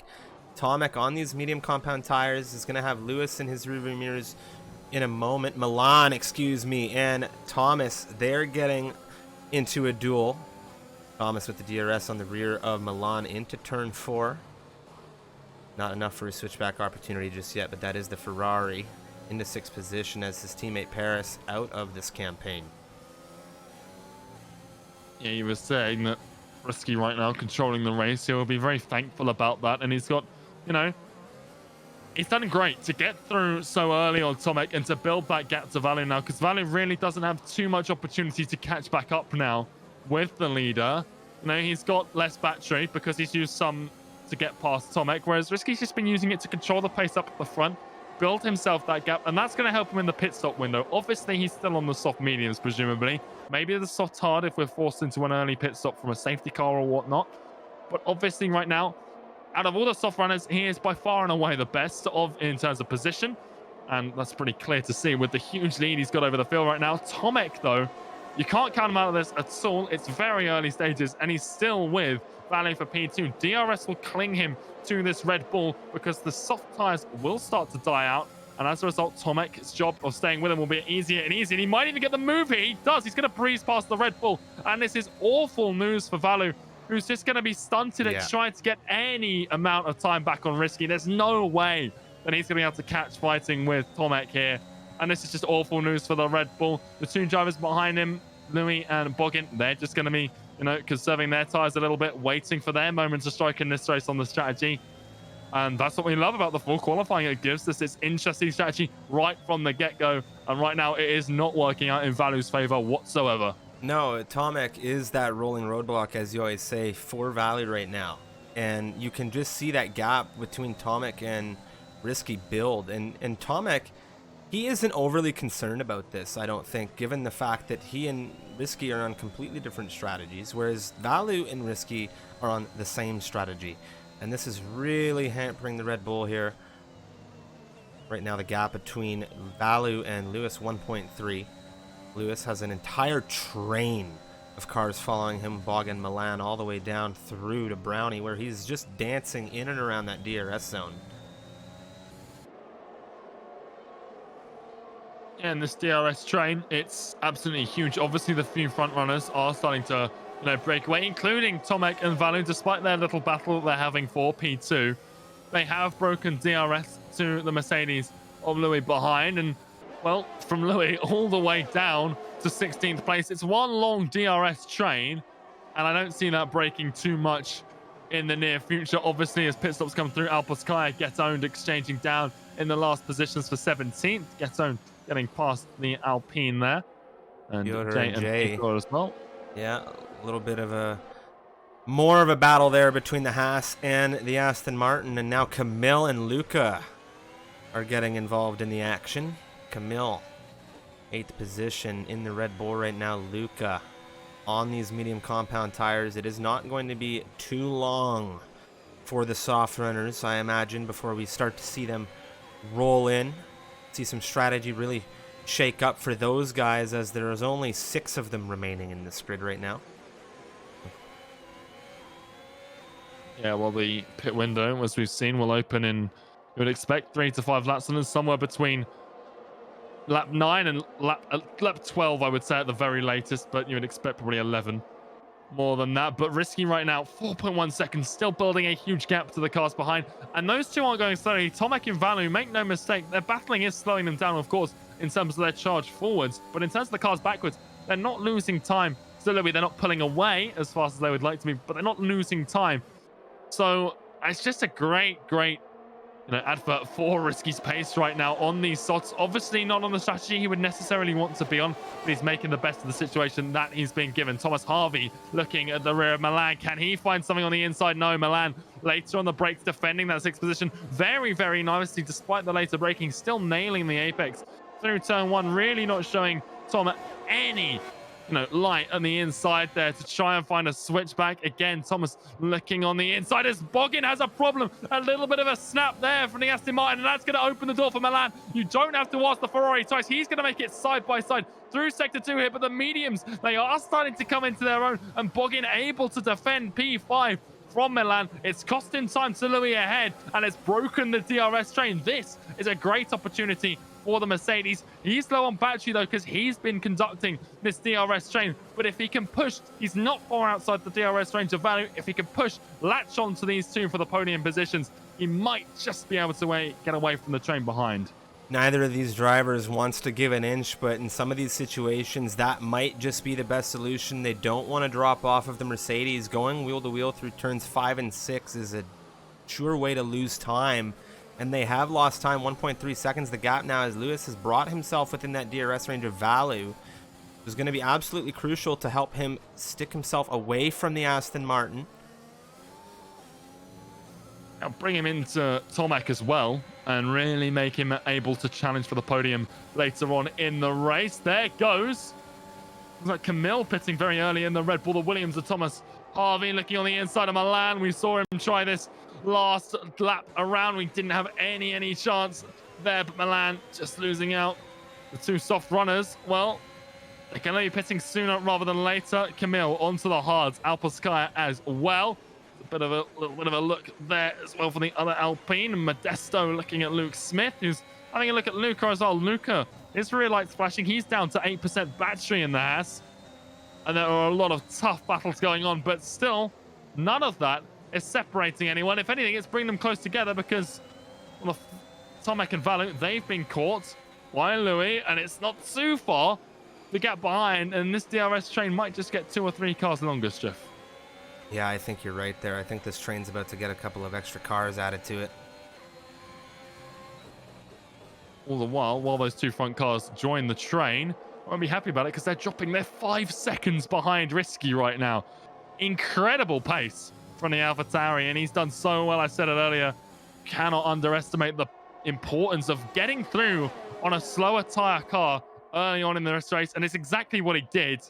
It's just one simple overtake in the opening lap, and look at what it's meant here for him. Alpeskaya, well, had a problem with some cold tires, it would seem. The Alpine, on the hard tires, all the way down in turn 10. I just hate to see that for him.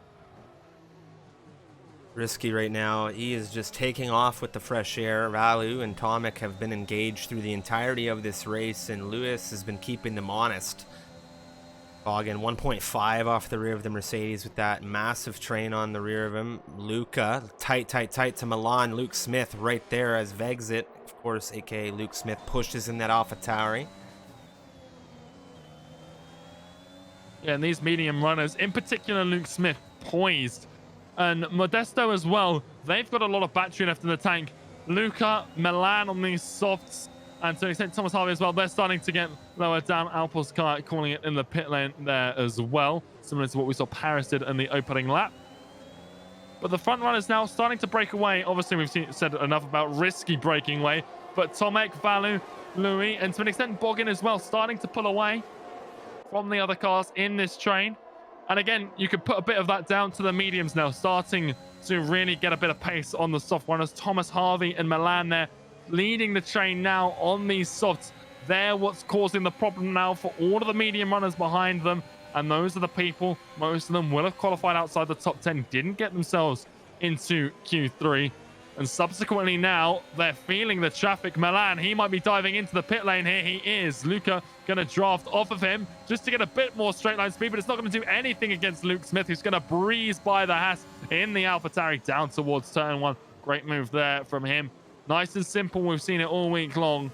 But here, the stakes are high, and getting these positions, getting to the front of this train on the mediums and trying to catch up to the cars ahead is vitally important. But you don't want to stay here for too long. If you're at the front of the train and you're not catching, Stu, just going to burn ERS and run out when you need it most. Definitely. I agree with you.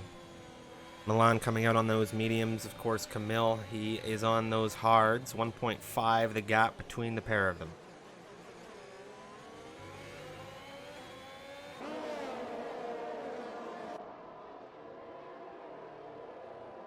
Really starting to just break up a little bit. We are seeing those pockets of drivers we've been mentioning again. It is Boggin starting to break away. He's sort of the bottom of that top 5, starting to leave the train. And Thomas Harvey, he's going to be pitting this lap for sure. If he doesn't, I'd be very, very surprised, given about the undercut he's got to sort of protect from Milan. And Camille as well, to an extent, who's ahead of Milan, of course. And Thomas needs to be at the back of those guys on the DRS, just so that when everyone else pits, he has a hope of being somewhere else other than just on his own. And DRS just pulls you forwards that little bit. Louis here got nicely close to Valu, who's going to come into the pit lane. Surely Thomas follows. Yes, he does. So the Williams in as well on lap 11. And I said, don't want to be doing it later than lap 12, and we're not going to see that really. What a risky on lap 11 here. Well, he's going, and he's still got a gap, but it is dropping. So if it was over 5 seconds, it's now 4.5. So he's just going for the optimum medium tires at the end of this race, and we'll see how that pans out for him here. But he does have the free, reign to do that. He's got a nice big gap up at the front. He is being eaten into that now, but he won't mind too much because he's still got 4.3 seconds to the car behind. He has a very good cushion of a gap there to kind of extend an additional lap on these softs. Maybe a bit of insurance for him later down the line for going to that medium compound tire, where we haven't seen too much action to represent potential safety car or VSC. I mean, the only thing that we saw was that unfortunate issue on lap 1 between Guedon coming out of 13 with Paris that ultimately saw him retire in the pit lane. Other than that, it's been smooth sailing for a good chunk of this grid, Knockwood, and usually when I say that, you give us about 20 seconds and we'll be talking about a yellow flag somewhere, but it's been a great race. I've been thoroughly enjoying it, and you have that strategy that came out of that full qualifying session. You mentioned it so many times, and we talked about it with Risky and Tomek. Tomek mentioning, where the heck is he finding all of this grip? Well, I'll tell you something. The grip's gone, as you said. That gap was being eaten away, and Tomek now, clean air for him. Well, tons of it. I mean, he was 4 seconds off of Risky, but a little bit of a provisional lead now, as Risky is going to have some traffic. And here's a big issue. Lewis through turn 3 has come offline. Boggin, Luke Smith, and Luca behind him. Oh, Boggin's not behind him anymore. Gets through nicely. It's a P2. And I was going to say that Tomek, well, he had nothing to worry about apart from Louis, who was 1.4 behind him. Well, now that gap is now 4 seconds. And it's exactly what we saw from Risky earlier on. And, well, that doesn't do him any favors, because now his main rival in this race is just free to just go and push exactly like he did on that first stint. Obviously, what Risky needs now well, what everyone needs is a safety car coming at the right time for them. And right now, it seems unlikely they'll come for a brilliant time for Risky, but if it forces Tomek onto the hards, well, that's the only thing that Risky can really hope for here. But it's a bad looking situation for everyone but Tomek right now. That McLaren really looking good. He's got so much ERS striff in his tank. He's got 70% just lurking there, ready to be used when he needs it. But right now, because of Louis' mistake, it's really bunched those guys behind him together. And as such, that's going to form a bit more battling. You were saying how clean the race has been. I think that's mostly because no one really wants to fight early on. They want to preserve their tires. They want to keep their strategy going so that they can get on a pit stop in the optimal position. There goes Louis, getting back up into P2. Obviously, he wouldn't have been liking to do this a lap ago. He'd have been like to stuck, 3 seconds up the road from these guys, but he does establish himself back into second place. He's got more battery than the cars behind as well, so he does have that going for him. But again, I think a lot of these guys, they want to stay clear from battling. They want to just stay on the optimal strategy that they have had planned out for them. Yeah, I agree with you. Milan now. Thomas Harvey in exchange for 16th position between the Williams and the Ferrari. The Williams now getting ahead in that one. Luca still hunting down Luke Smith, and well, it's just a train all the way to second position down to Brownie, where he has just been dancing in and out of that 1 second DRS detection range. Does he have it coming out of turn 10 right now? No, he does not. Rainbow, however, will.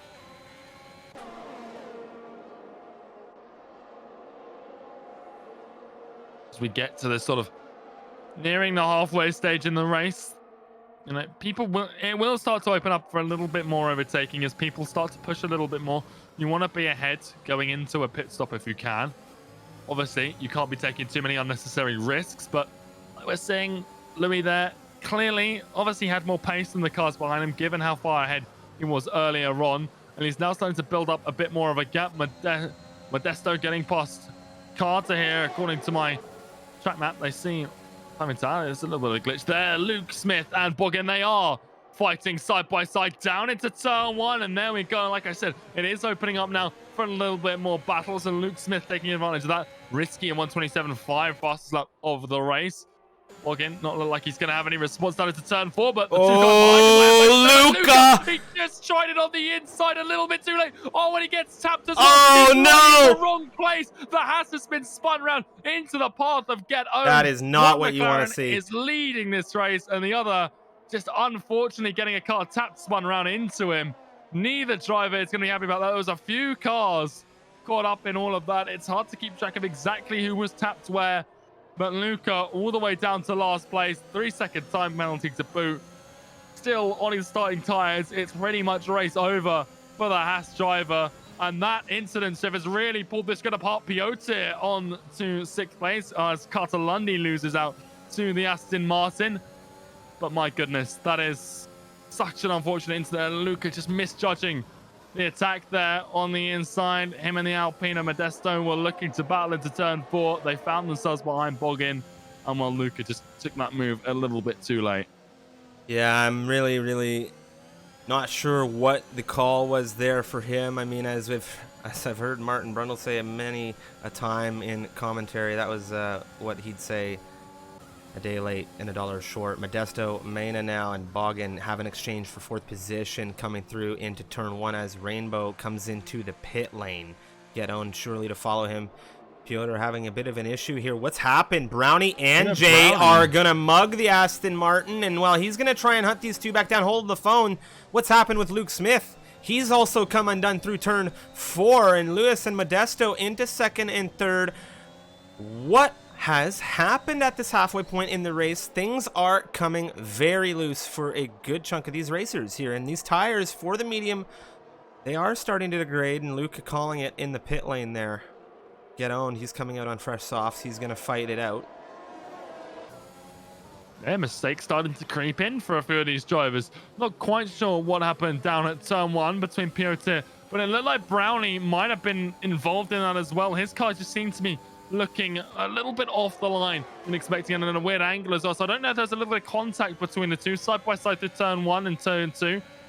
It can happen. It's not uncommon to see it when you are fighting out. So We'll see whether anything comes out of that in terms of stewards reports or whatnot. Carter Lundy picking up a 3-second time penalty. It's one of the first we've seen in this. We have seen at least one. Luca got one, but he's just retired on the pit, so you're not seeing that black and white flag anymore because it won't impact him. One moment, Unicorn. Modesto Mena now. Nothing in it for him as Luke Smith. With that DRS in full utilization, I mean, we have seen it all week long. Once you have a good enough exit out of 15 here, as Jay does on Brownie as well. Tight through turn 1. Jay on the inside for 6th position. Gets it done as well. We've seen it all week long here in Bahrain. This being our 7th race, how crucial that DRS is, and how, if combined with a very good exit of turn 15, it is not defendable into turn 1. Even on worn tires, it can be a bit of a struggle. Yeah, and worn tires is basically the battle to the end now, because you've got the likes of Risky, 3-lap old mediums right now. He's going to run those to the end.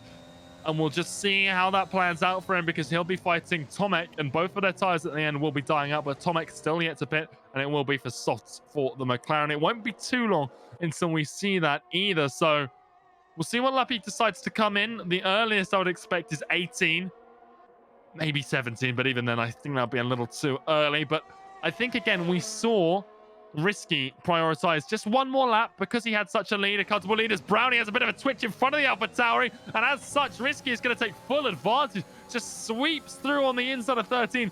A very, very opportunistic move. Well, that's well early, and I thought it was going to be Tomek into the pit lane. And as Risky makes moves like that, he's going to have DRS on Jay here. And Jay's going to come into the pit lane. So it's going to be DRS and clear air for Risky here. And he is going to establish himself back into net lead of this race. Tomek, though, he's already leaving the pit lane. He's not going to have too much traffic here, provided he can get out in front of these 3 cars that are coming down behind him. Thomas Harvey, where is he? It's going to be close down into turn 1. The Williams there is ahead. The Red Bull is going to be side by side with the McLaren, who's on the inside on the fresh sauce. They're not up to temperature. The hards on the inside. Camille just losing out on traction as they go side by side through 3. But it is the McLaren with DRS just sneaking ahead of the Red Bull. And it's 2 cars between him and Risky. And it's a few seconds up the road as well. About 10 there on a quick mental maths note. But Tomek, he's got a long way to go in this race. Oh, Carter Lundy and Brownie. Is it ever tight between these two into turn 4? Are they ever getting loose right now? Who's that on the inside? It's Rainbow pushing through. There's big contact. And oh my, I'm not sure what to say about all of that. Big bumping between those 2 drivers. And I have to say, they are not going to be having a good exchange of words after this race. Well, I don't think it was their fault. I think that was more the, I dare say, clumsy move from Rainbow there. They were side by side, like you said, and Rainbow just sent it on the inside and just sort of shoulder barged his way through and sort of Constantinaed away to the left. And he pushed, I think, Brownie into Carter there. And I say no driver's going to be happy with that, but Rainbow, he's got through on both of them, just slightly unethically, you could say. Up at the front, the 3 drivers who yet to pit are in. Risky now established back into lead of things. 5-lap old mediums, Valu P2. Where's Tomek in all of this? He is still in those podium positions, and it's a much clearer cut now how far behind he is. Gap to leader is 8.1 seconds for the McLaren, and he is digging in quickly. Piotr there, a 126.6 fast lap of the race on some fresh shots. But Risky leading right now, and Tomek is charging hard in that McLaren. We'll see where we can see an exchange for the lead before the end of this race. What a wild stint changeover it has been now that we've seen the tires all come through and switched over. Tomek fighting with Camille there on the way out. Very, very tight racing. He's going to push through this grid rapidly. Got Brownie and that unfortunate issue there with Carter Lundy, and Rainbow inserting himself into that equation. I don't see visible damage on the Williams. And I don't think Carter has any either. Not visible anyway. Yeah, to be honest, the parts of the car that you'd expect to get damage, you know, the front wing being the most fragile part, it wasn't really hit there at all. It was just sort of side pod to wheel. So again, you don't expect that part of the car to be damaged on the damage settings that we're running. So I think most of them should have got away from that pretty much scot-free, maybe a light bit of damage. Tomek, there it is, a 126.1, fastest lap of the race, and really boring down on Valu nice and quickly. He could have this move done and dusted into turn 4 at his pace, and by the looks of it, I'd be surprised if he didn't. He's a little far behind coming out of turn 2, but with DRS and ERS, what's he got on the Red Bull? Can he send it up the inside into turn 4? Yes, he can, and it's just a clear-cut move. Valu braking much earlier, a little late from Tomek, who goes a little deep, but that's not going to worry him as Valu has a little snap, has to correct himself, and that's going to cost him time, and that might break the DRS by the time they get back there in the next lap. He should have it down into turn 11. I don't even know if he's going to have it down into turn 1 shift with how quickly Tomek is pulling away. Yeah, he's flying right now. The McLaren driver has business up front, if you will. Risky. Well, it was 5 seconds just or so the gap. Now it's 4.3, and Tomek is dropping it massively and rapidly.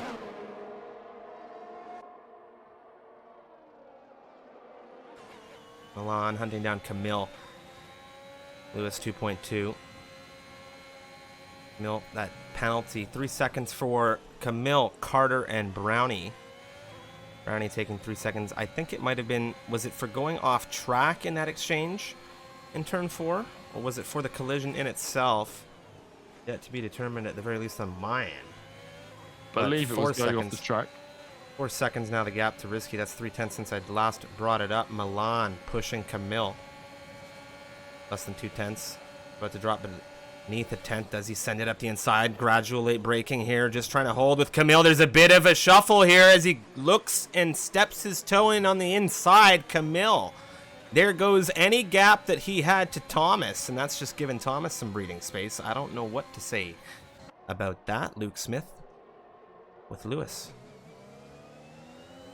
Yeah, Luke Smith right now, and like you say, Louis, they'll be looking to just find their way through this part of the grid. They want to get through this traffic. Milan, well, ahead of them, just picked up a 3-second time penalty. His confidence right now just had a bit of a blow there, and now Louis will look for it. Obviously not going to want to go for it through 9 and 10. He might have just been able to weasel his way up the inside, but you don't want to risk that. It's such a tricky corner to overtake through. Now down into turn 11. Everyone's got DRS here on the car ahead, because Milan's got it on Camille there, catching the Red Bull.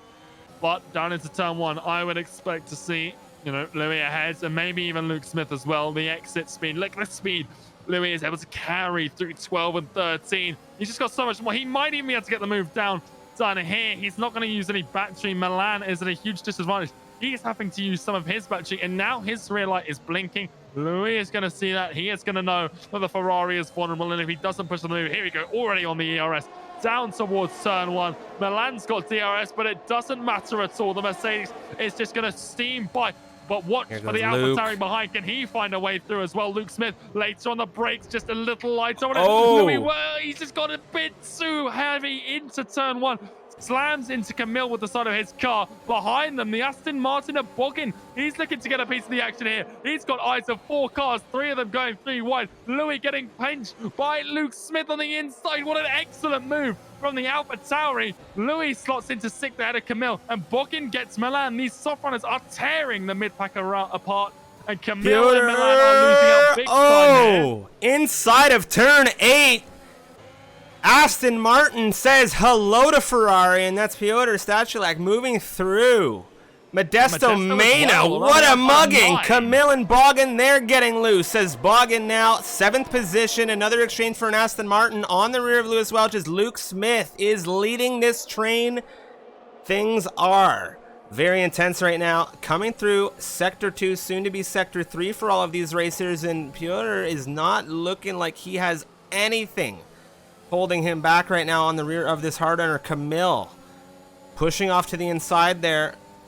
Not a lot of battery for this Aston Martin, however. On the outside, Modesto's there as well. There's contact. Camille's round. Milan, a hair separating him and Camille as he drove by there. Yeah, that was absolutely just so close. Milan needs to go buy a lottery ticket right now. That was unbelievable to avoid that incident there in the final few corners. Camille appears to have some sort of connection issue as well. Hopefully we can get him back here. As up at the top, Louis looking for a way past Luke, who's now got that rear light flashing. And again, an indication that he's a little bit vulnerable to the car behind. But they're catching the medium runner of Thomas Harvey here up in P4, so he's got to watch out as this soft train just comes through. They are going to be a real threat to the finishing position of the Williams, and right now running in an excellent 4th place, scoring, you know, plenty of points for the team right now. He is not going to be scoring as many by the end of this, I don't think, with how these softs are about to come charging through him. Risky Tomek, the gap, man oh man, has Tomek ever been putting in a major stint on the soft compound tire? It looks like his setup really catering to the red rubber, and Risky is in trouble here. 9-lap-old mediums, 4-lap-old softs. We'll just have to see what has the advantage and the tip and sharp spear at the end. Of course, Risky Tomek. Oh, here we go. Battery and utilization, rear wing wide open. Does Risky have an opportunity to defend this? Well, we've talked about DRS, and I have to say, it's not going to be easy if he tries, and, well, there's not much he can try right now. Tomek into lead of this race.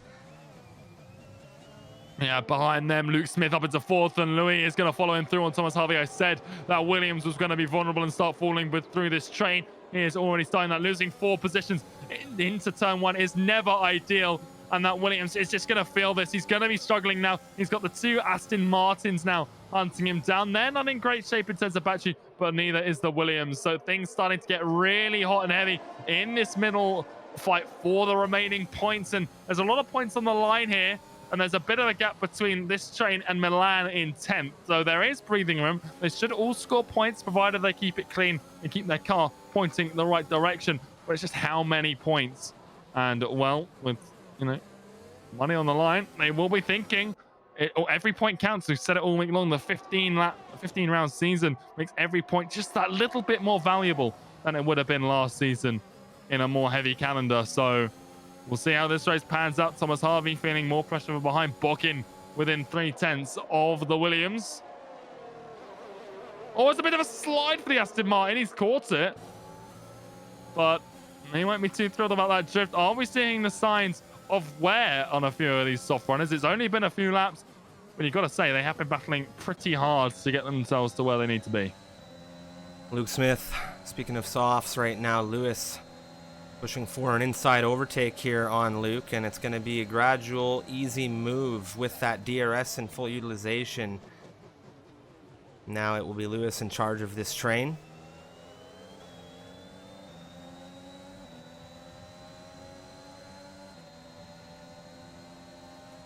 Yeah, and we've already seen it, but being the leader of this train isn't necessarily where you want to be. It does only mean you've got threats from behind. You don't have to worry about trying to forge your way forward too much. But at the same time, it does mean that you don't have DRS. It does leave you without the ability to harvest battery. And on lap 24, I think you want to be charging up the battery because it's going to be a lot of fighting down towards the wire. And there's not too much time left in it. You've got, 3 or so laps to fight out for some battery. And then you've got 2 laps to just get the best finishing position you can.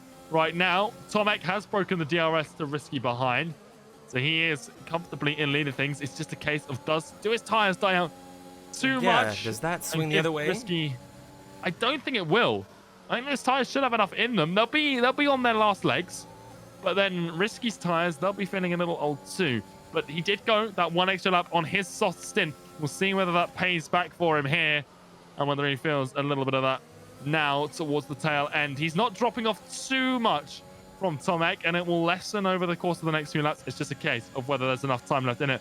Modesto looking at Piotr here down into turn 1. The Alpine Reserve looking at the Aston Martin very hungrily. He's on the inside. They're still side by side here, pushing the Aston Martin a little wide as they go through into turn 2 now. He is ahead, and comfortably so. DRS for both of them as well, so there shouldn't be too much of an exchange. But it's a huge lunge coming up on the other Aston Martin, bogging on the inside of the Williams of Thomas. And Thomas on these old mediums just has no defense. I think we would have seen a switchback there. Yeah, I think if there had been grip in play for the medium runner versus Boggin, that would have been a very risky move. But of course, Thomas not having a lot at his disposal for grip right now, he's not going to be able to defend that. As you said, Modesto Mena is going to be looking for a serious overtake now for 7th position, and not a lot of penalties on this grid, so it is all for serious points hauls, and it is the starting round, so you need everything you can get from start to finish, of course. Tomek, what a lap he's had to pull away from risky. I was saying he wasn't pulling ahead too much. He's lost about 6/10, 7/10 maybe even, as they come out of the final corner. That AlphaTauri really needs to do some pushing here. The battery is about equal, 5% more in Risky's favor, but that might not be enough here, Stiff. Lap 26 to 29, they've just crossed onto, and it's going to be close. But the real battle that's been shaping up over the course of the last even 10 or so laps is this sort of mid-pack. There goes Luke Smith on the inside of Louis, and it's close. It's a bit deep for the Honda, in the rear wing. And the AlphaTauri there, obviously the Honda power car, he's still in P4, though, exchanging further back. Thomas Harvey just a little bit off the track as Modesto and him have a little tussle for position. Is he going to go for a move into turn 4? No, he's not. But that Williams is looking really, really ropey on those old mediums.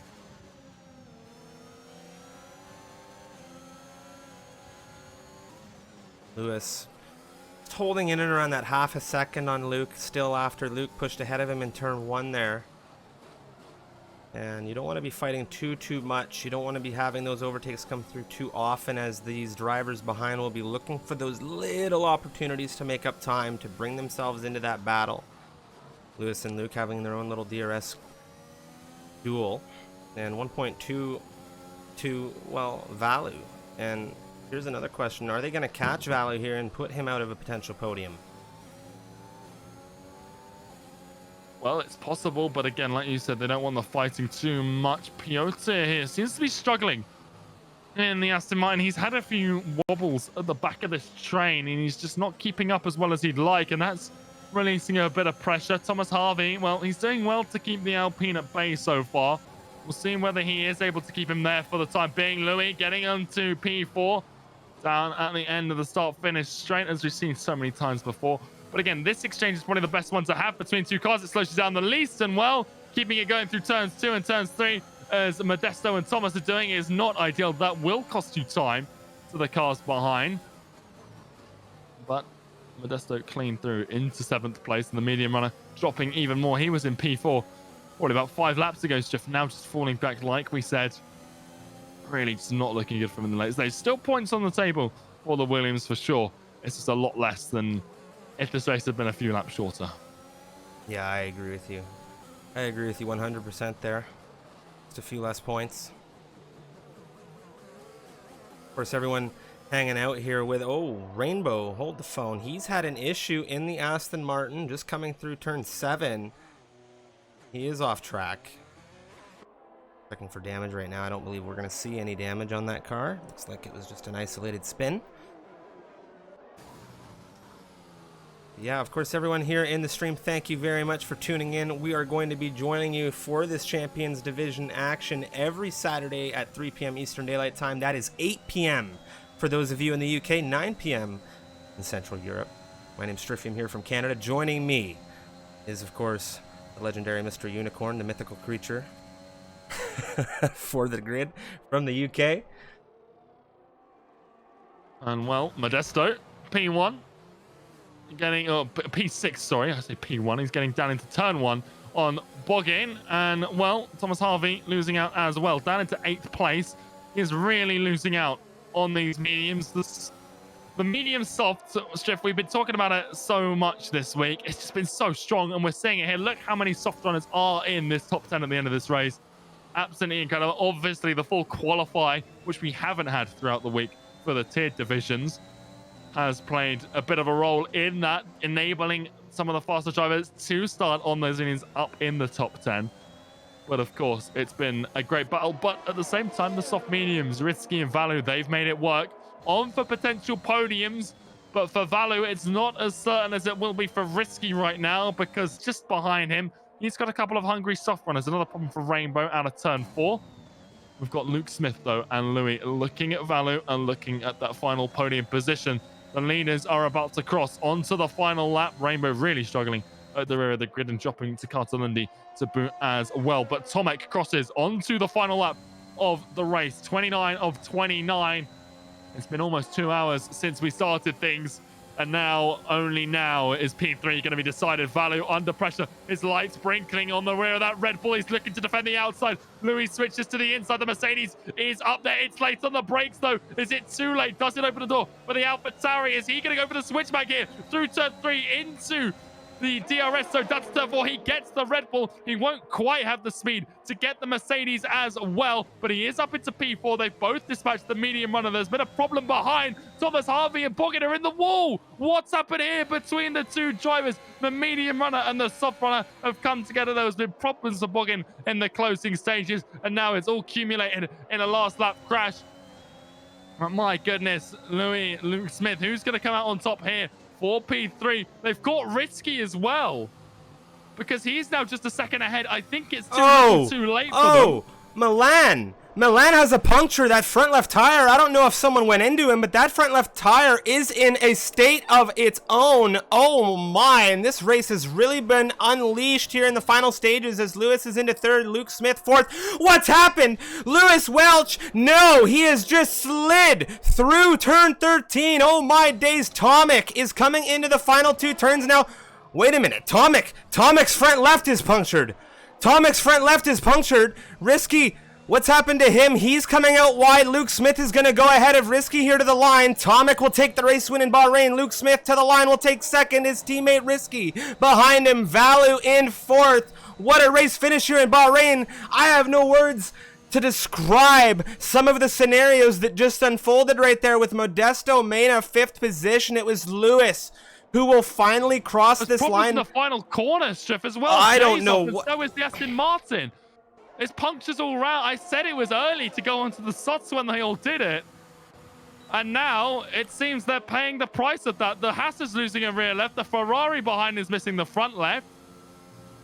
It's been a disaster. I can't believe the strategists, the tire manufacturers, virtually, are going to be getting such an earful. The amount of... I've never seen that many... Silverstone last season, you remember? Or was it France? Vexit in France? I can't believe... France, yeah. I cannot believe this race. This was a strategic error, Jeff. I said it when it happened. It was too early for the softs, but... Well, miraculously for this man, he had enough of a lead to make it work, but... What is this now, Jeff? The 5th or the 6th double podium of the week? And this time it's the AlphaTauris in 2nd and 3rd, but Tomek, what a drive, and even the puncture couldn't stop him from taking the top spot. It's 2 Brits alongside him for the AlphaTauri squad. But my oh my, what a dramatic end to that race. Absolutely unbelievable scenes. We have never quite seen that before. But that was wild. Look at this. Luke Smith, 12th to 2nd, Striff. What a drive from him. His teammate Risky drops to him 2nd to 3rd, and Tomek, of course, 1st to 1st. But my oh my, some brilliant drives. There's some excellent redemption drives as well. If you just look at where people started here who have scored points, Brownie 16th to 8th, Thomas Harvey 10th to 7th, even with those mediums dying off at the end. Well, I think he'll have got a few positions back as a result. Aston Martin squad, I think, lost out massively as a result here. And Modesto reserved for the Alpine as well, 13th to 5th. Some great drives. Value as well in P4 there, but what a crazy end to that race. The fastest lap goes to Carter down there in 14th, so no one's scoring that extra point. But that was absolutely bizarre, crazy. I thought it was too early for the softs. Evidently, the drivers disagreed, and the strategists as well, but it's come back to haunt a few of them in a bad way. That was an unbelievably wild race, and I really, really enjoyed it. Oh man, we're gonna have interviews with our top 3 in just a moment's time. I believe we've got our 3 and 2nd position finishers there, and of course I think we'll get our race winner if he gets into our interview room. And oh man, that was a wild campaign. That really was something else. And well, if the hype wasn't, big enough going into this for the Champions division, that's how competitive it's going to be. People are going to run their tires to the end, and that was just absolutely brilliant to see, we haven't had a dramatic finish like that for quite some time, but we do now have interviews about to kick off. We're going to see Risky first here in third place. Risky, welcome. What a drive. This race, very dynamic in the end, as we saw a lot of things kind of hit the fan on tires. Why don't you just talk us through this crazy campaign? Third place finish for you. Welcome. Well, I think I would have won the race if it hadn't been for an Alfa Romeo in Sector 2, just in the middle of the track, not ghosted after being disqualified. And then I lost my wing. I lost about 2 seconds. Tomek got a puncture. I could have won the race. And then I messed up in quali as well. I set like the best Sector 2 I've ever done in my race. And then I just messed up the third corner. I was driving an excellent race. Like, I had absolutely no problem coming second, because that's where I deserved to be. Tomek was obviously quicker than me, but then this Alfa Romeo is just in the middle of the track, like in Sector 2, and gives me wing damage, not ghosted, which is just a bit of a joke. And then I like lose it on the exit of, I had to turn in, and then Louis came close to me, and we had a, and then I went right, and then someone hit me final corner. I don't know, the final lap was just messy, but I'm really happy. But then like, also like, that's cost me 3 points, but good for the team, because you know Luke obviously got thingy. But I mean, I was a bit inconsistent. I don't know, I don't even know how to explain that race, honestly. Well, I understand tensions are high, emotions are high at the finish of a race. It's very unfortunate to hear about the Alfa Romeo. Of course, you can report that to the stewards and they can investigate. However, I do want to take a look at the strategy here. Of course, full qualifying, a difference in strategy, more so than you would see in a short qualifying session. You had those softs on over Tomek at the start of the race. You went the longest of any soft runner. Just talk us through your strategy there. You had a setup that must have been super great for those soft compound tires. Yeah, I did. I'm really happy with my setup. I think it's really good, but it's a bit inconsistent, so that's why my race pace was a bit wishy-washy. But yeah, I mean, I knew I wanted to go long because my mediums were wearing out pretty quickly when I was doing practice. I got like I got a lot of medium wear when I did practice, so I wanted to go to lap 11 definitely on softs, and I had good enough wear, and so I went to softs, and then quali as well. I mean, my quali pace has just always been really, really good compared to my race pace, which is a bit of a shame because it means I often can't convert it in the races. But today I did I did a great job in quali apart from final sector, and I did a good job soft stint. Medium stint was a little bit wishy-washy, and then final lap, you know, I've been cost a P2, so I don't know what else to say. But I mean, happy for P3, but I feel sorry for Louis as well, because I just didn't know what to do with my no wing. I mean, it's just a really unfortunate situation, but yeah, I knew I wanted to go long and soft, so I just did so and managed to get it done. Roger that. Well, thank you for taking the time to interview Risky, and we'll wish you good luck for the next round in the Netherlands after today's podium. And well, congratulations to you AlphaTauri's as well, and we'll go and speak to Luke now. So thank you for taking the time, and congrats on the P3. All right, that was Risky from Shizou, ladies and gentlemen. Of course, frustrated with the finish after some issues with Rainbow, I believe, in the Alfa Romeo. Now we're going to be talking to the other half of the squad for this season. It is going to be Mr. Luke Smith, aka Vexit formerly, and no stranger to the commentary booth with George and I. You've won a couple of races in Season 4, and, well, how are you feeling about P2 today? A very dynamic end of this race. Let's have your take on it. Insanity. The end of that race was freaking carnage. So it was basically just about keeping a calm head on the last couple of laps. Obviously, me and Louis were catching value on that lap as well, so had to use him to kind of sneak my way past value as well. And then after that, I was more than happy to take fourth, to be honest, because I didn't think there was really many more opportunities to get Louis. He had a bit more, well, he had trap position, and I didn't have much ERS. Not sure how much he had, but it wouldn't have been enough. So yeah, the alt strat clearly proving very OP, because yeah, took me from P12 not feeling too confident about my pace to P2. So we take those. Yeah, it's a very, very hard push, of course, in this race. A very intense grid. No safety cars, no VSCs, a few yellows. There was an opening lap collision. Big shakedown in this grid today. So P2, I imagine it's a great drive for you. The AlphaTauri squad off to a good start now. How does this make you feel for round 2 in the constructors as well? Well, I think we're gonna be we weren't certainly expecting to be. I think are we leading on points? I think we might be, like, at the moment provisionally. But yeah, that was a much better result than I'd expected. So we'll try and keep that up. But obviously, Nico Longuet and Patrick Sipos obviously not able to make it today. So yeah, it was a bit of a pickup. We just picked up the scraps really well. So yeah, we can still aim for some pretty high finishes, I reckon. Especially considering that this was probably one of the tracks I was fearing more of the calendar, because my pace here isn't all too great. Like, it's okay, but not great. So yeah, the fact that I was able to come away with a podium just means, it just shows that in this tier anything can happen. Definitely. Well, congratulations, Luke, on your P2 finish here for round 1 of the Champions Division. Unicorn, any questions for Luke before we jump in with our race winner?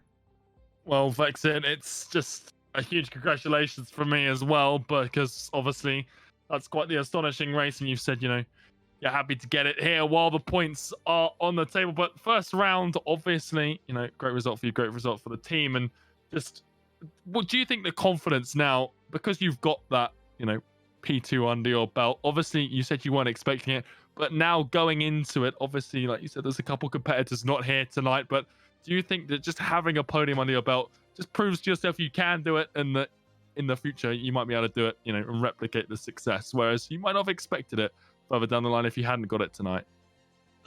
Yeah, it certainly does show that we have the pace to be up there, right at the front.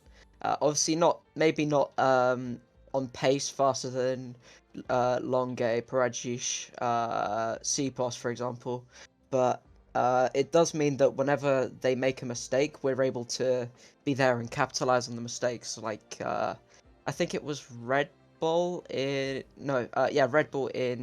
2016 Spain.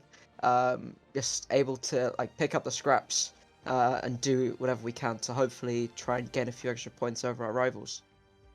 Well, congratulations, Luke, and we'll see you again next week, where we'll see if you can, replicate such an impressive result. But for an opening round, it couldn't have gone much better for you guys, so congratulations. Thank you. Obviously, apart from the win. All right, that was Luke Smith joining us, and now finally, of course, the race winner today in Bahrain for the first drivers grid, champions grid, and it's going to be Mr. Tomek from McLaren. What a qualifying from you today. I'm just going to say a 24.4 in Q1 from you, Q3 a 24.093 to take pole position, and then finally a race win. How are you feeling? Pretty good. Obviously, taking advantage. I went into this race wanting to take as much advantage as possible, with the Alpine guys not being here, because in the long term they're gonna be the biggest rivals for me. I feel like in the championship, and obviously P1 in the championship is my goal. But yeah, qualifying went pretty much perfect up until Q3. In Q3, I wasn't exactly happy with my final lap, and if it wasn't for, I think, Risky bottling the last sector of his lap massively, I wouldn't have gotten that pole. Yeah, I was not too impressed by my lap, but it got me pole and put me in a good position, which helped me pull off this race. And as I said, very, very close race.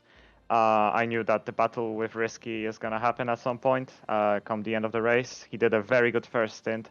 I was really impressed by the pace he was able to show and for how long. I thought his softs would drop, but he managed to, keep them in a good shape, which was just very impressive. So I think hats off to Risky today, because he gave me the biggest challenge out of everyone. And yeah, obviously finishing the race with a puncture, kind of like Lewis Hamilton in Silverstone in 2019 or 2020, I don't remember. Either way, yeah, it was kind of close at the end, and it was a very chill race up until that last lap. For a second, I thought the race win was out of my hands, but behind me. Lots of stuff happened, and I brought it home. So yeah, really happy with that, and it obviously gives me a good head start on the Alpine guys, and also people like, for example, Piotr Stahules, who could also be the challengers in the long term kind of perspective, gaining vital points on most of my rivals, which I'm very happy about. Yeah, crucial win today. As you mentioned, the Alpine guys absent today on the full-time side of things, and for McLaren to get that point up there, or that win up there very, very early, and for yourself in the championship, massive. Of course, as you said, very good first stint from Risky. Those soft compound tires running for ages. Now, with such a race out of the way, potential return for the Alpine guys next week in the Netherlands, what's the expectation and how are you shaping up for round 2? Well, I have the opportunity to race the Alpines every week in PSGL, so it's not gonna be a new experience. I guess we're just all gonna be at the front rather than in between other cars. But yeah, I feel quite confident. I know the Alpine guys have put in lots of hours into this game, and they are really committed to practice, so they're definitely gonna be strong, and it's not gonna be an easy challenge. Even battling with them, not even talking about beating them. So yeah, I think I have a lot of respect for them as rivals, and for sure it's not gonna be easy, but I'll make sure to do my best and try to repeat results like today, which obviously is gonna be much more difficult with the Alpine guys being back, and maybe people, as I said, like Piotr, who can with more luck will also be up there. And I think Camille as well. There's loads of names that we didn't really get to see today who could be up there challenging, and I think that I like in the long term I definitely need to be cautious of them. But yeah, lots of possible rivals. However, I'll make sure to perform at my peak every race, and as long as I do that, I'll be happy. Well, it was great to see you in form today for a race win, and congratulations again, Tomek, and we'll be looking forward to seeing you in form next week for the Netherlands as well. Any messages for the viewers before we finish out the interview? No, really, no. I just wanted to say, a bit of a shame about my teammate Gerond, who had great pace coming to this race, and some mistakes combined with bad luck today. So unfortunate for him, but I'm sure he can do great next race. That's Right. it. Thank you so much, Tomek, and we'll see you next week. See ya. All right, ladies and gentlemen, that is going to wrap up our Champions Division action. 7 races around Bahrain this week, and what a finale to the action it was, Unicorn, as we saw Tomek in the McLaren take the race win after Risky had a very solid drive there on that first stint. Even Tomek mentioned himself, he had a great setup for those softs, and well, the Netherlands next week has me already super excited, not just for the Champions Division, but for all of our other divisions as well. Tier 4 action gets back going Monday, right here, 3 p.m. Eastern Daylight, 8 p.m. British Summer Time, and that's 9 p.m. for those of you in Central Europe. And with that, we are just about finished out our just over 2-hour broadcast. And I think next weekend after this broadcast, we're going to be following it up with Endurance as well. So we're going to be going from one epic exchange to another. And F2, I see the question in the chat, is going to be returning, however, not this week. And we're going to have more details on that soon. Now, any last regards from you, Mr. George, before we round out the evening?